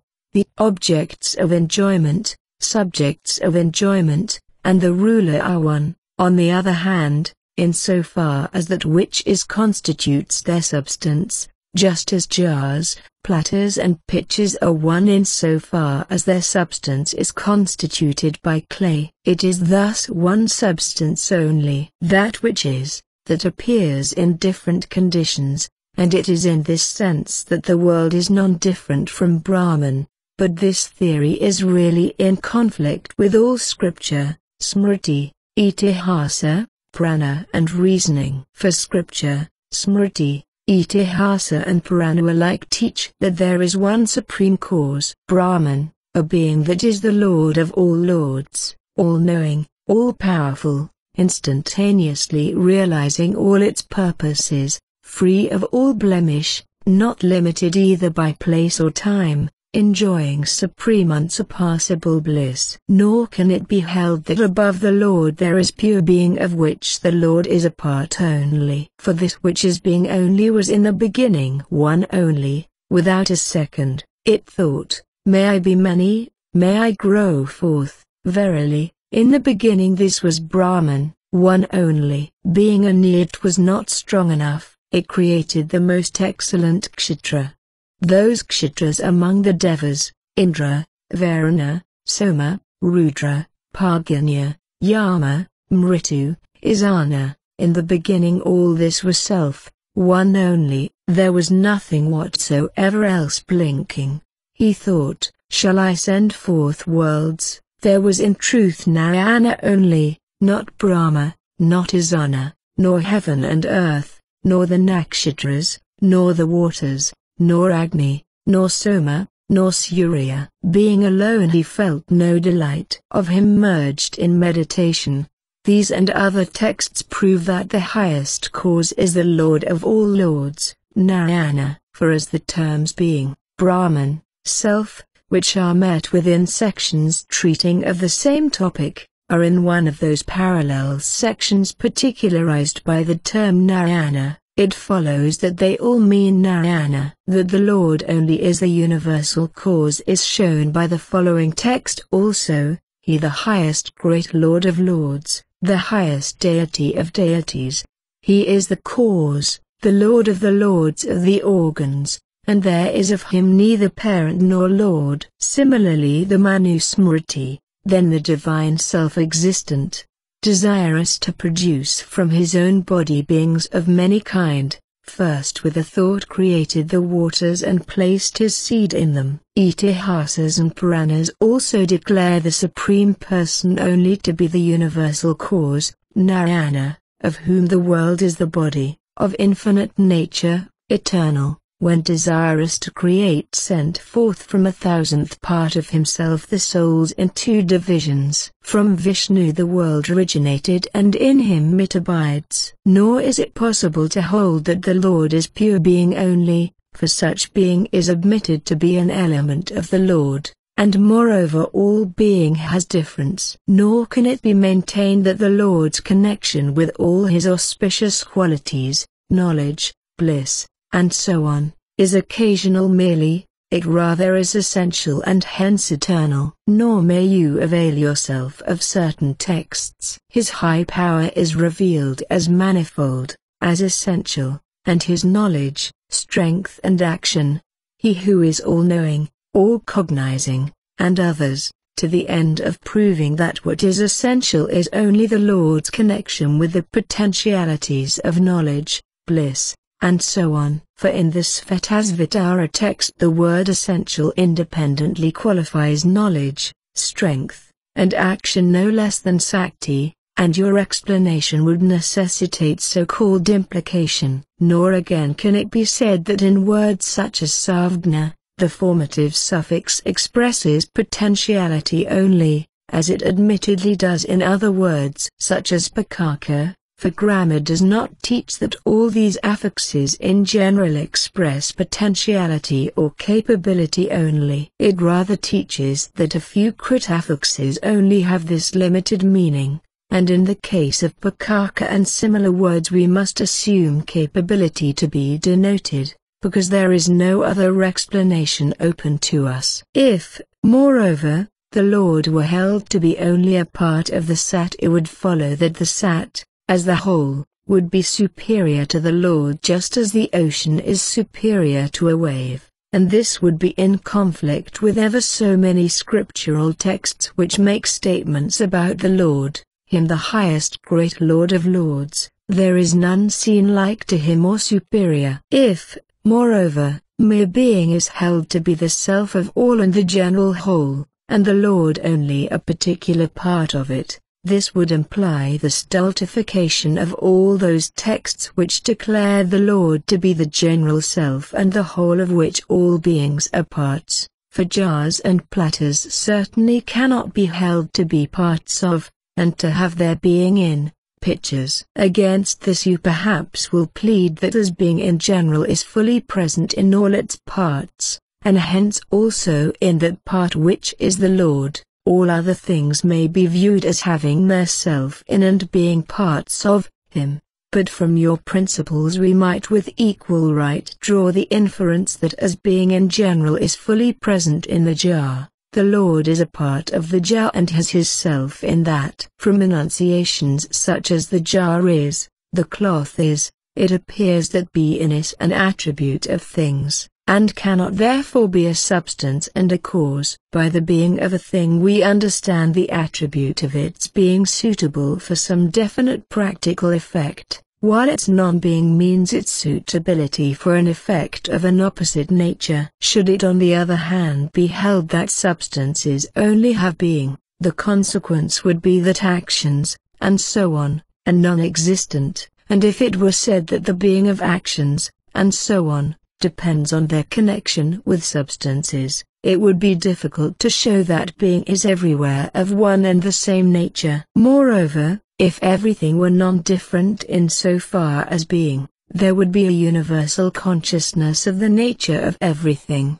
and from this there would follow a general confusion of all good and evil. This point we have explained before. For all these reasons non-difference can only have the meaning set forth by us. Here the following doubt may arise. In the case of childhood, youth, and so on, we observe that different ideas and different terms are applied to different states of one and the same being. In the case of clay, wood, gold, on the other hand, we observe that different ideas and terms are applied to different things. On what ground then do you determine that in the case of causes and effects, such as clay and jars, it is mere difference of state on which the difference of ideas and terms is based? To this question the next sutra gives a reply, and because is perceived in the existence of the effect. This means, because gold which is the cause is perceived in the existence of its effects,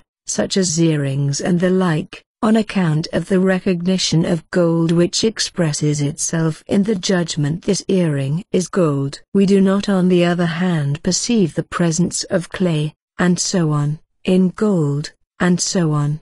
The case of the cause and the effect is thus analogous to that of the child and the youth. The word effect denotes nothing else but the causal substance which has passed over into a different condition. He also who holds the effect to be a new thing acknowledges that the effect is connected with a different state, and as this different state suffices to account for the difference of ideas and words, we are not entitled to assume a new substance which is not perceived. Nor must it be said that the recognition of the gold in the earring is due to generic nature, for we perceive no new substance which could be the abode of the generic character. What we actually perceive is one and the same substance possessing the generic characteristics of gold, first in the causal state and then in the affected state. Nor again can it be said that even on the supposition of difference of substance, recognition of the cause in the effect results from the continuity of the so-called intimate cause. For where there is difference of substances we do not observe that mere continuity of the abode gives rise to the recognition in the other substance residing in that abode. But in the case of certain effects, as scorpions and other vermin which originate from dung, that recognition of the causal substance, dung, is not observed to take place. You misstate the case, we reply. Here also we do recognize in the effect that substance which is the primal cause, earth, but in smoke, which is the effect of fire, we do not recognize fire. True.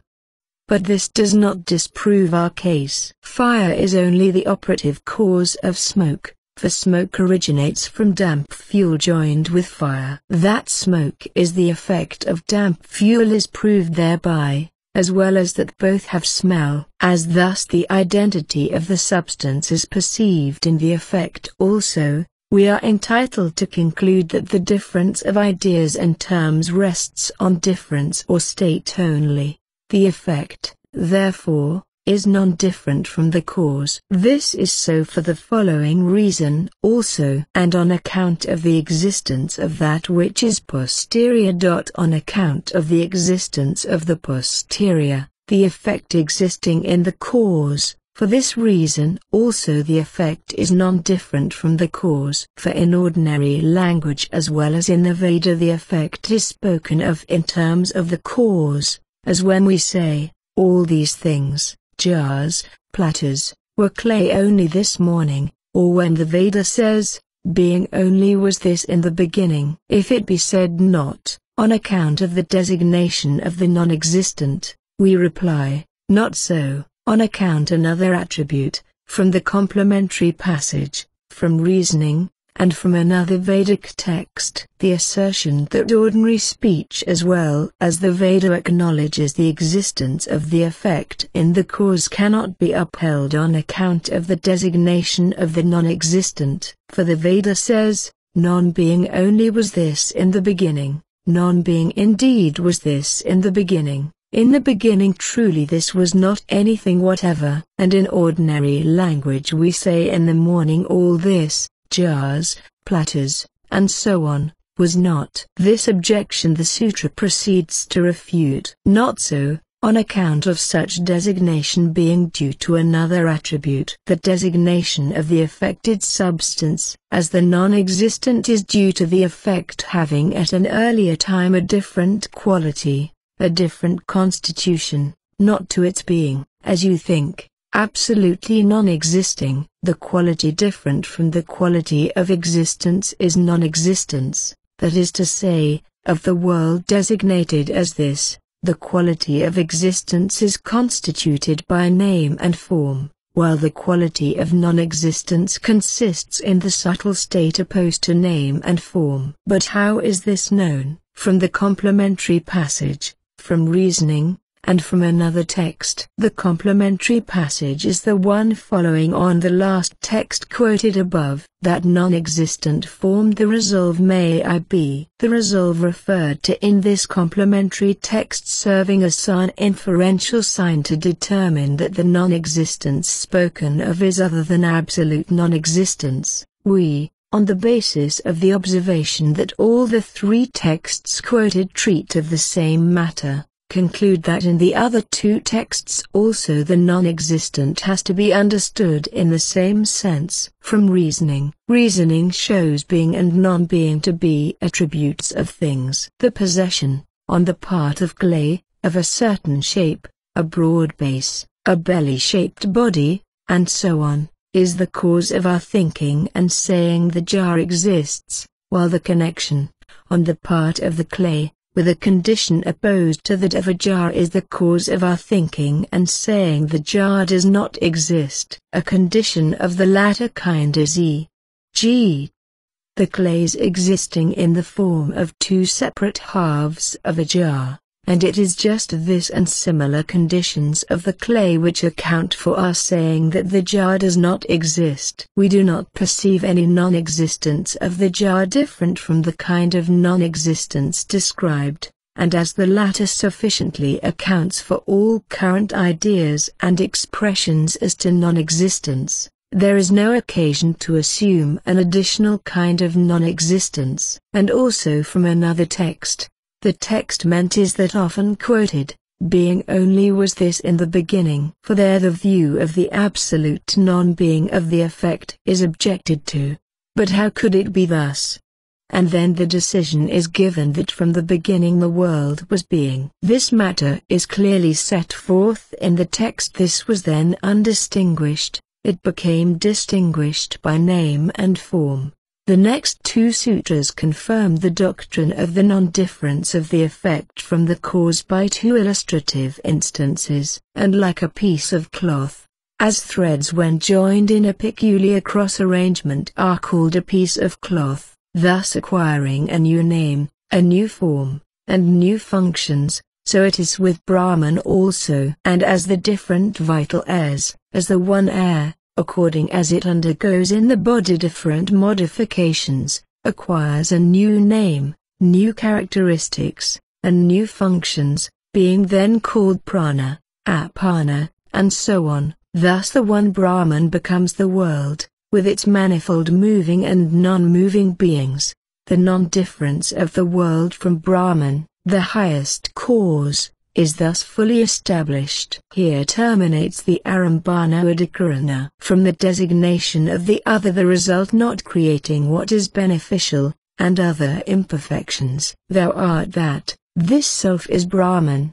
These and similar texts which declare the non-difference of the world from Brahman, teach, as has been said before, at the same time the non-difference from Brahman of the individual soul also. But an objection here presents itself. If these texts really imply that the other one, the soul, is Brahman, there will follow certain imperfections on Brahman's part. That Brahman, endowed as it is with omniscience, the power of realizing its purposes, and so on, does not create a world of a nature beneficial to itself, but rather creates a world non-beneficial to itself, and the like. This world no doubt is a storehouse of numberless pains, either originating in living beings themselves or due to the action of other natural beings, or caused by supernatural agencies. No rational independent person endeavors to produce what is clearly non-beneficial to himself, and as you hold the view of the non-difference of the world from Brahman, you yourself set aside all those texts which declare Brahman to be different from the soul, for were there such difference, the doctrine of general non-difference could not be established. Should it be maintained that the texts declaring difference refer to difference due to limiting adjuncts, while the texts declaring non-difference mean essential non-difference, we must ask the following question. Does the non-conditioned Brahman know, or does it not know, the soul which is essentially non-different from it? If it does not know it, Brahman's omniscience has to be abandoned. If, on the other hand, it knows it, then Brahman is conscious of the pains of the soul, which is non-different from Brahman, as its own pains, and from this there necessarily follows an imperfection.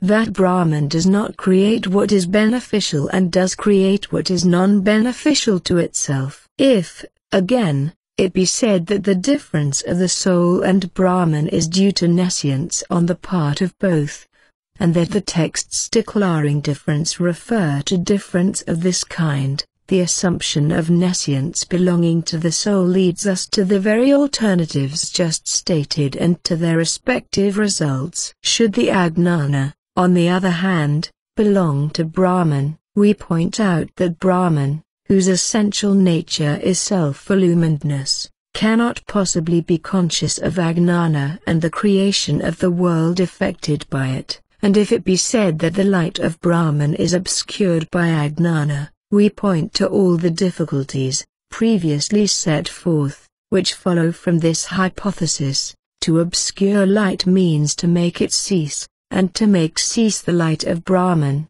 of whom light is the essential nature, means no less than to destroy Brahman itself. The view of Brahman being the cause of the world thus shows itself to be untenable. This prima facie view the next sutra refutes, but additional, on account of the declaration of difference. The word but sets aside the prima facie view. To the individual soul capable of connection with the various kinds of pain there is additional, from it there is different, Brahman. On what ground? Owing to the declaration of difference. For Brahman is spoken of as different from the soul in the following texts. He who dwells in the self and within the self, whom the self does not know, of whom the self is the body, who rules the self within, he is thyself, the ruler within, the immortal, knowing as separate the self and the mover, blessed by him he gains immortality.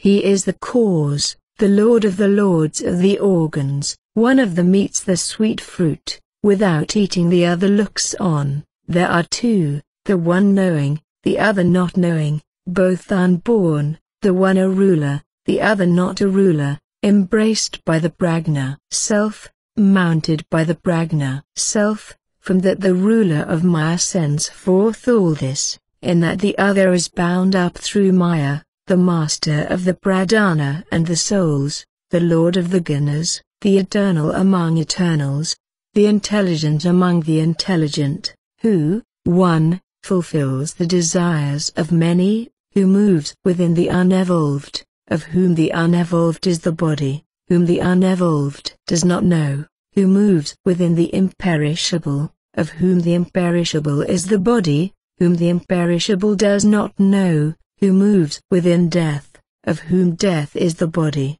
whom death does not know. He is the inner self of all beings, free from evil, the Divine One, the One God, Narayana, and other similar texts. And as in the analogous case of stones and the like, there is impossibility of that. In the same way as it is impossible that the different non-sentient things such as stones, iron, wood, herbs, which are of an extremely low constitution and subject to constant change, should be one in nature with Brahman, which is faultless, changeless, fundamentally antagonistic to all that is evil, so it is also impossible that the individual soul, which is liable to endless suffering, and a mere wretched glowworm as it were, should be one with Brahman who, as we know from the texts, comprises within himself the treasure of all auspicious qualities. Those texts, which exhibit Brahman and the soul in coordination, must be understood as conveying the doctrine, founded on passages such as of whom the self is the body, that as the Jiva constitutes Brahman's body and Brahman abides within the Jiva as itself, Brahman has the Jiva for its mode. And with this doctrine the coordination referred to is not only not in conflict but even confirms it. Brahman in all its states has the souls and matter for its body. When the souls and matter are in their subtle state, Brahman is in its causal condition. When, on the other hand, Brahman has for its body souls and matter in their gross state, it is affected and then called world. In this way the coordination above referred to fully explains itself. The world is non-different from Brahman in so far as it is its effect. There is no confusion of the different characteristic qualities, for liability to change belongs to non-sentient matter, liability to pain to sentient souls, and the possession of all excellent qualities to Brahman. Hence the doctrine is not in conflict with any scriptural text. That even in the state of non-separation described in texts such as, being only this was in the beginning, the souls joined to non-sentient matter persist in a subtle condition and thus constitute Brahman's body must necessarily be admitted, for that the souls at that time also persist in a subtle form. Non-division, at that time, is possible in so far as there is no distinction of names and forms. It follows from all this that Brahman's causality is not contrary to reason. Those, on the other hand, who explain the difference as the difference between the Jiva in its state of bondage and the Jiva in so far as free from avidya, the unconditioned Brahman, implicate themselves in contradictions. For the Jiva, in so far as free from avidya, is neither all-knowing, nor the Lord of all, nor the cause of all, nor the self of all, nor the ruler of all. It in fact possesses none of those characteristics on which the scriptural texts found the difference of the released soul, for according to the view in question all those attributes are the mere figment of nescience. Nor again can the sutra under discussion be said to refer to the distinction, from the individual soul, of a lord fictitiously created by avidya, a distinction analogous to that which a man in the state of avidya makes between the shell and the silver, for it is the task of the Vedanta to convey a knowledge of that true Brahman which is introduced as the object of inquiry in the first sutra and which is the cause of the origination and so on of the world. And what they at this point are engaged in is to refute the objections raised against the doctrine of that Brahman on the basis of smriti and reasoning. The two sutras really form a complementary statement to what is proved in the present Adhikārana, for their purport is to show also that things of different nature can stand to each other in the relation of cause and effect. Here terminates the Adhikārana of designation of the other. Should it be said that not, on account of the observation of employment, we say, not so. For as in the case of milk, we have so far determined that it is in no way unreasonable to hold that the highest Brahman, which is all-knowing, capable of realizing its purposes, has all beings, sentient and non-sentient, for its body, and hence constitutes the self of all and differs in nature from everything else. We now proceed to show that it is not unreasonable to hold that, possessing all those attributes, it is able to effect by its mere will and wish the creation of this entire manifold universe. But, it may here be said, it is certainly a matter of observation that agents of limited power are obliged to employ a number of instrumental agencies in order to effect their purposes. But how should it follow therefrom that the view of the all-powerful Brahman producing the world without such instrumental agencies is in any way irrational? As, we reply, it is observed in ordinary life that even such agents as possess the capability of producing certain effects stand in need of certain instruments. Some slow-witted person may possibly imagine that Brahman, being destitute of all such instruments, is incapable of creating the world. It is this doubt which we have to dispel. It is seen that potters, weavers, who produce jars, cloth, and the like, are incapable of actually producing unless they make use of certain implements, although they may fully possess the specially required skill. Men destitute of such skill are not capable of production. Even with the help of implements, those having the capacity produce by means of the instruments only. This leads to the conclusion that Brahman also, although possessing all imaginable powers, is not capable of creating the world without employing the required instrumental agencies. But before creation there existed nothing that could have assisted him, as we know from texts such as being only this was in the beginning. There was Narayana alone. Brahman's creative agency thus cannot be rendered plausible, and hence the prima facie view set forth in the earlier part of the sutra, should it be said that not, on account of the observation of employment. This view is set aside by the latter part of the sutra. Not so. For as in the case of milk, it is by no means a fact that every agent capable of producing a certain effect stands in need of instruments. Milk, and water, which have the power of producing certain effects, sour milk and ice respectively, produce these effects unaided. Analogously Brahman also, which possesses the capacity of producing everything, may actually do so without using instrumental aids. The "for" in the sutra is meant to point out the fact that the proving instances are generally known,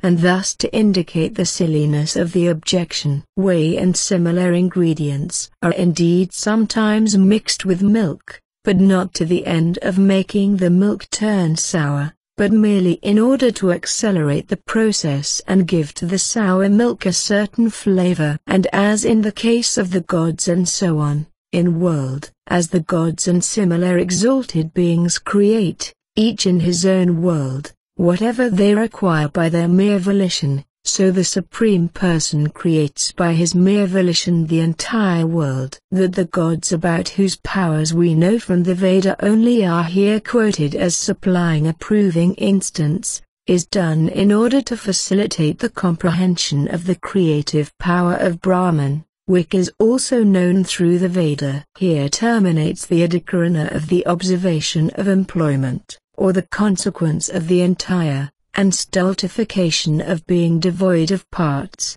Being only was this in the beginning. This indeed was in the beginning not anything. The self alone indeed was this in I beginning. These and other texts state that in the beginning Brahman was one only, without parts. That means, Brahman, in its causal state, was without parts because then all distinction of matter and souls had disappeared. This one, non-divided, Brahman thereupon having formed the resolution of being many divided itself into the aggregate of material things, ether, air, and so on, and the aggregate of souls from Brahma down to blades of grass. This being so, it must be held that the entire highest Brahman entered into the affected state, that its intelligent part divided itself into the individual souls, and its non-intelligent part into ether, air, and so on. This however stultifies all those often quoted texts which declare Brahman in its causal state to be devoid of parts, for although the cause is constituted by Brahman in so far as having for its body matter and souls in their subtle state,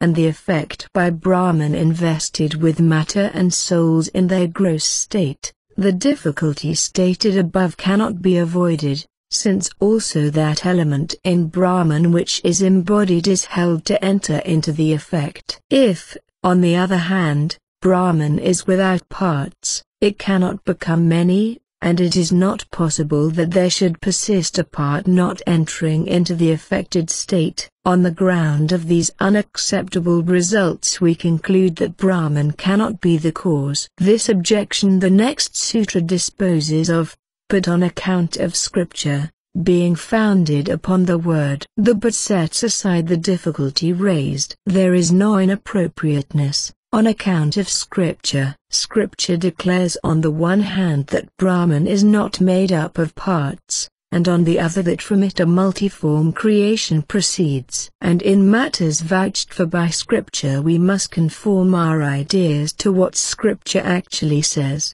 But then scripture might be capable of conveying to us ideas of things altogether self-contradictory, like as if somebody were to tell us water with fire.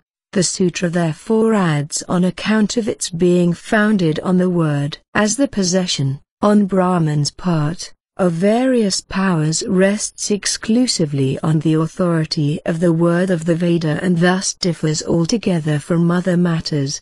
The admission of such powers is not contrary to reason. Brahman cannot be either proved or disproved by means of generalizations from experience, and thus in the self, for manifold. If attributes belonging to one thing were on that account to be ascribed to other things also, it would follow that attributes observed in non-sentient things, such as jars and the like, belong also to the intelligent eternal self, which is of an altogether different kind. But that such attributes do not extend to the self is due to the variety of the essential nature of things. This the sutra expresses in for manifold. We perceive that fire, water, and so on, which are of different kind, possess different powers, heat, and so on. There is therefore nothing unreasonable in the view that the highest Brahman which differs in kind from all things observed in ordinary life should possess innumerous powers not perceived in ordinary things. Thus Parasara also,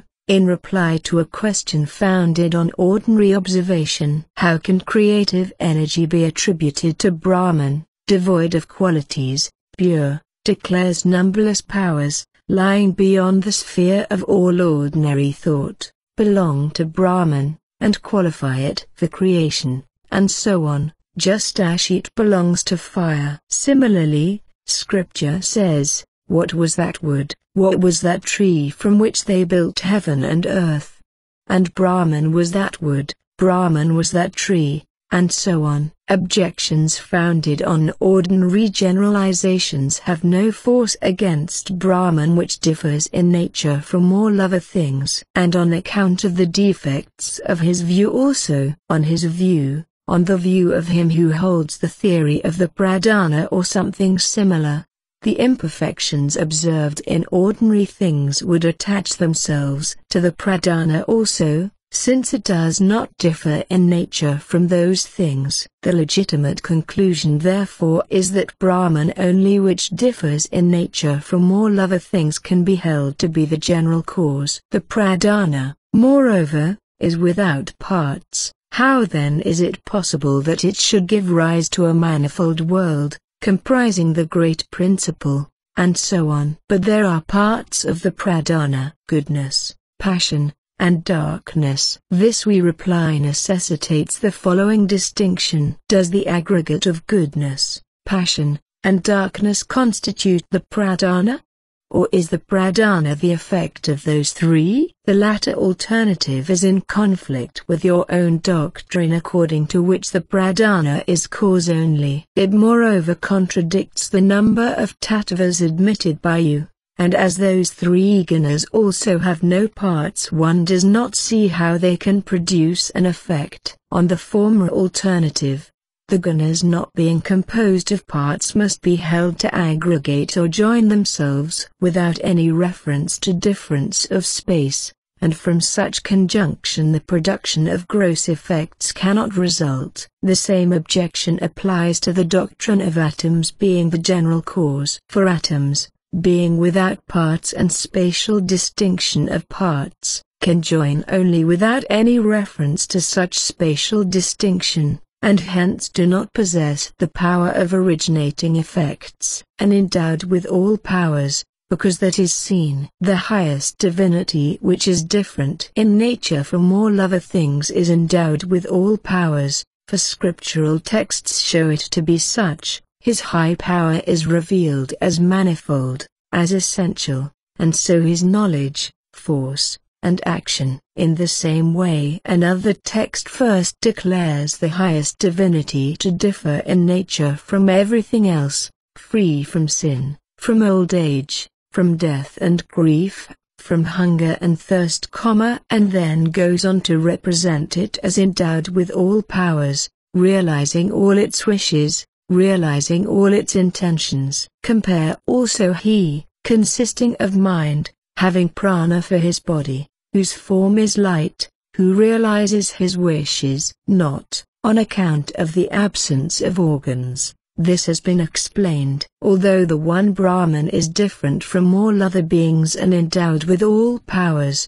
we yet infer from the text of him there is no effect and no instrument, that as it is destitute of instruments it cannot produce any effect. To this objection an answer has already been given, on account of its being founded on the word, and for there are manifold, that for which the sacred word is the only means of knowledge, and which is different from all other things, is capable of producing those effects also of the instrumental means of which it is destitute. It is in this spirit that Scripture says he sees without eyes, he hears without ears, without hands and feet he hastens and grasps. Here terminates the adhikarana of consequence of the entire, not, on account of having the nature of what depends on a motive, although the Lord, who before creation is alone, is endowed with all kinds of powers, since he differs in natura from all other beings,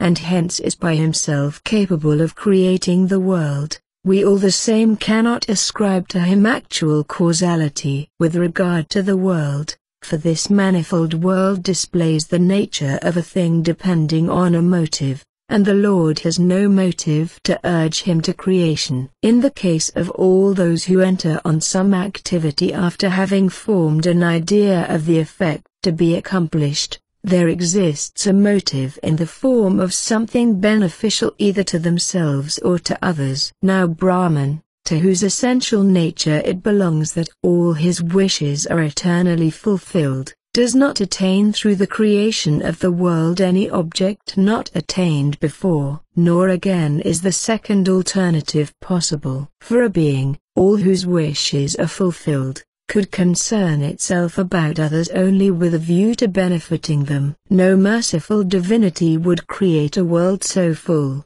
as ours is, of evils of all kind, birth, old age, death, hell, and so on. If it created it all, pity would move it to create a world altogether happy. Brahman, thus having no possible motive, cannot be the cause of the world. This prima facie view is disposed of in the next sutra. But mere sport, as in ordinary life, the motive which prompts Brahman, all whose wishes are fulfilled and who is perfect in himself, to the creation of a world comprising all kinds of sentient and non-sentient beings dependent on his volition, is nothing else but sport, play. We see in ordinary life how some great king, ruling this earth with its 7 dvipas, and possessing perfect strength, valor, and so on, has a game at balls, or the like, from no other motive than to amuse himself. Hence there is no objection to the view that sport only is the motive prompting Brahman to the creation, sustentation, and destruction of this world which is easily fashioned by his mere will. Not inequality and cruelty, on account of their being regard, for so declares. It must indeed be admitted that the Lord, who differs in nature from all other beings, intelligent and non-intelligent, and hence possesses powers unfathomable by thought, is capable of creating this manifold world, although before creation he is one only and without parts. But the assumption of his having actually created the world would lay him open to the charge of partiality, in so far as the world contains beings of high, middle, and low station, gods, men, animals, immovable beings, and to that of cruelty, in so far as he would be instrumental in making his creatures experience pain of the most dreadful kind. The reply to this is not so,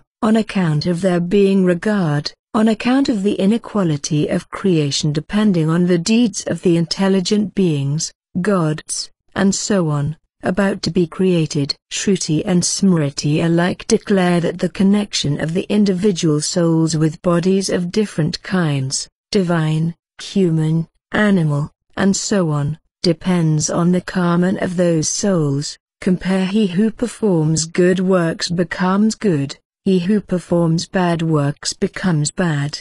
He becomes pure by pure deeds, bad by bad deeds. In the same way the Reverend Parasara declares that what causes the difference in nature and status between gods, men, and so on, is the power of the former deeds of the souls about to enter into a new creation. He is the operative cause only in the creation of new beings. The material cause is constituted by the potentialities of the beings to be created. The being to be embodied requires nothing but an operative cause. It is its own potentiality which leads its being into the condition of being. Potentiality here means karman. If it be said not so, on account of non-distinction of deeds, we say, not so, on account of beginninglessness. This is reasonable, and it is also observed. But before creation the individual souls do not exist, since Scripture teaches non-distinction being only this was in the beginning. And as then the souls do not exist, no karman can exist, and it cannot therefore be said that the inequality of creation depends on karman. Of this objection the sutra disposes by saying, on account of beginninglessness, although the individual souls and their deeds form an eternal stream, without a beginning, yet non-distinction of them is reasonable in so far as, previous to creation, the substance of the souls abides in a very subtle condition, destitute of names and forms, and thus incapable of being designated as something apart from Brahman, although in reality then also they constitute Brahman's body only. If it were not admitted, It would moreover follow that souls are requited for what they have not done, and not requited for what they have done. The fact of the souls being without a beginning is observed to be stated in Scripture, the intelligent one is not born and dies not, so also the fact of the flow of creation going on from all eternity, as the Creator formed sun and moon formerly. Moreover, the text, "Now all this was then undeveloped. It became developed by form and name," states merely that the names and forms of the souls were developed, and this shows that the souls themselves existed from the beginning. Smriti also says, "Dost thou know both Prakriti and the soul to be without beginning, as Brahman thus differs in nature from everything else, possesses all powers, has no other motive than sport, and arranges the diversity of the creation in accordance with the different karma of the individual souls. Brahman alone can be the universal cause, and because all the attributes are proved as all those attributes required to constitute causality which have been or will be shown to be absent in the pradhana, the atoms, and so on, can be shown to be present in Brahman, it remains a settled conclusion that Brahman only is the cause of the world." Here terminates the adhikarana of that which has the nature of depending on a motive.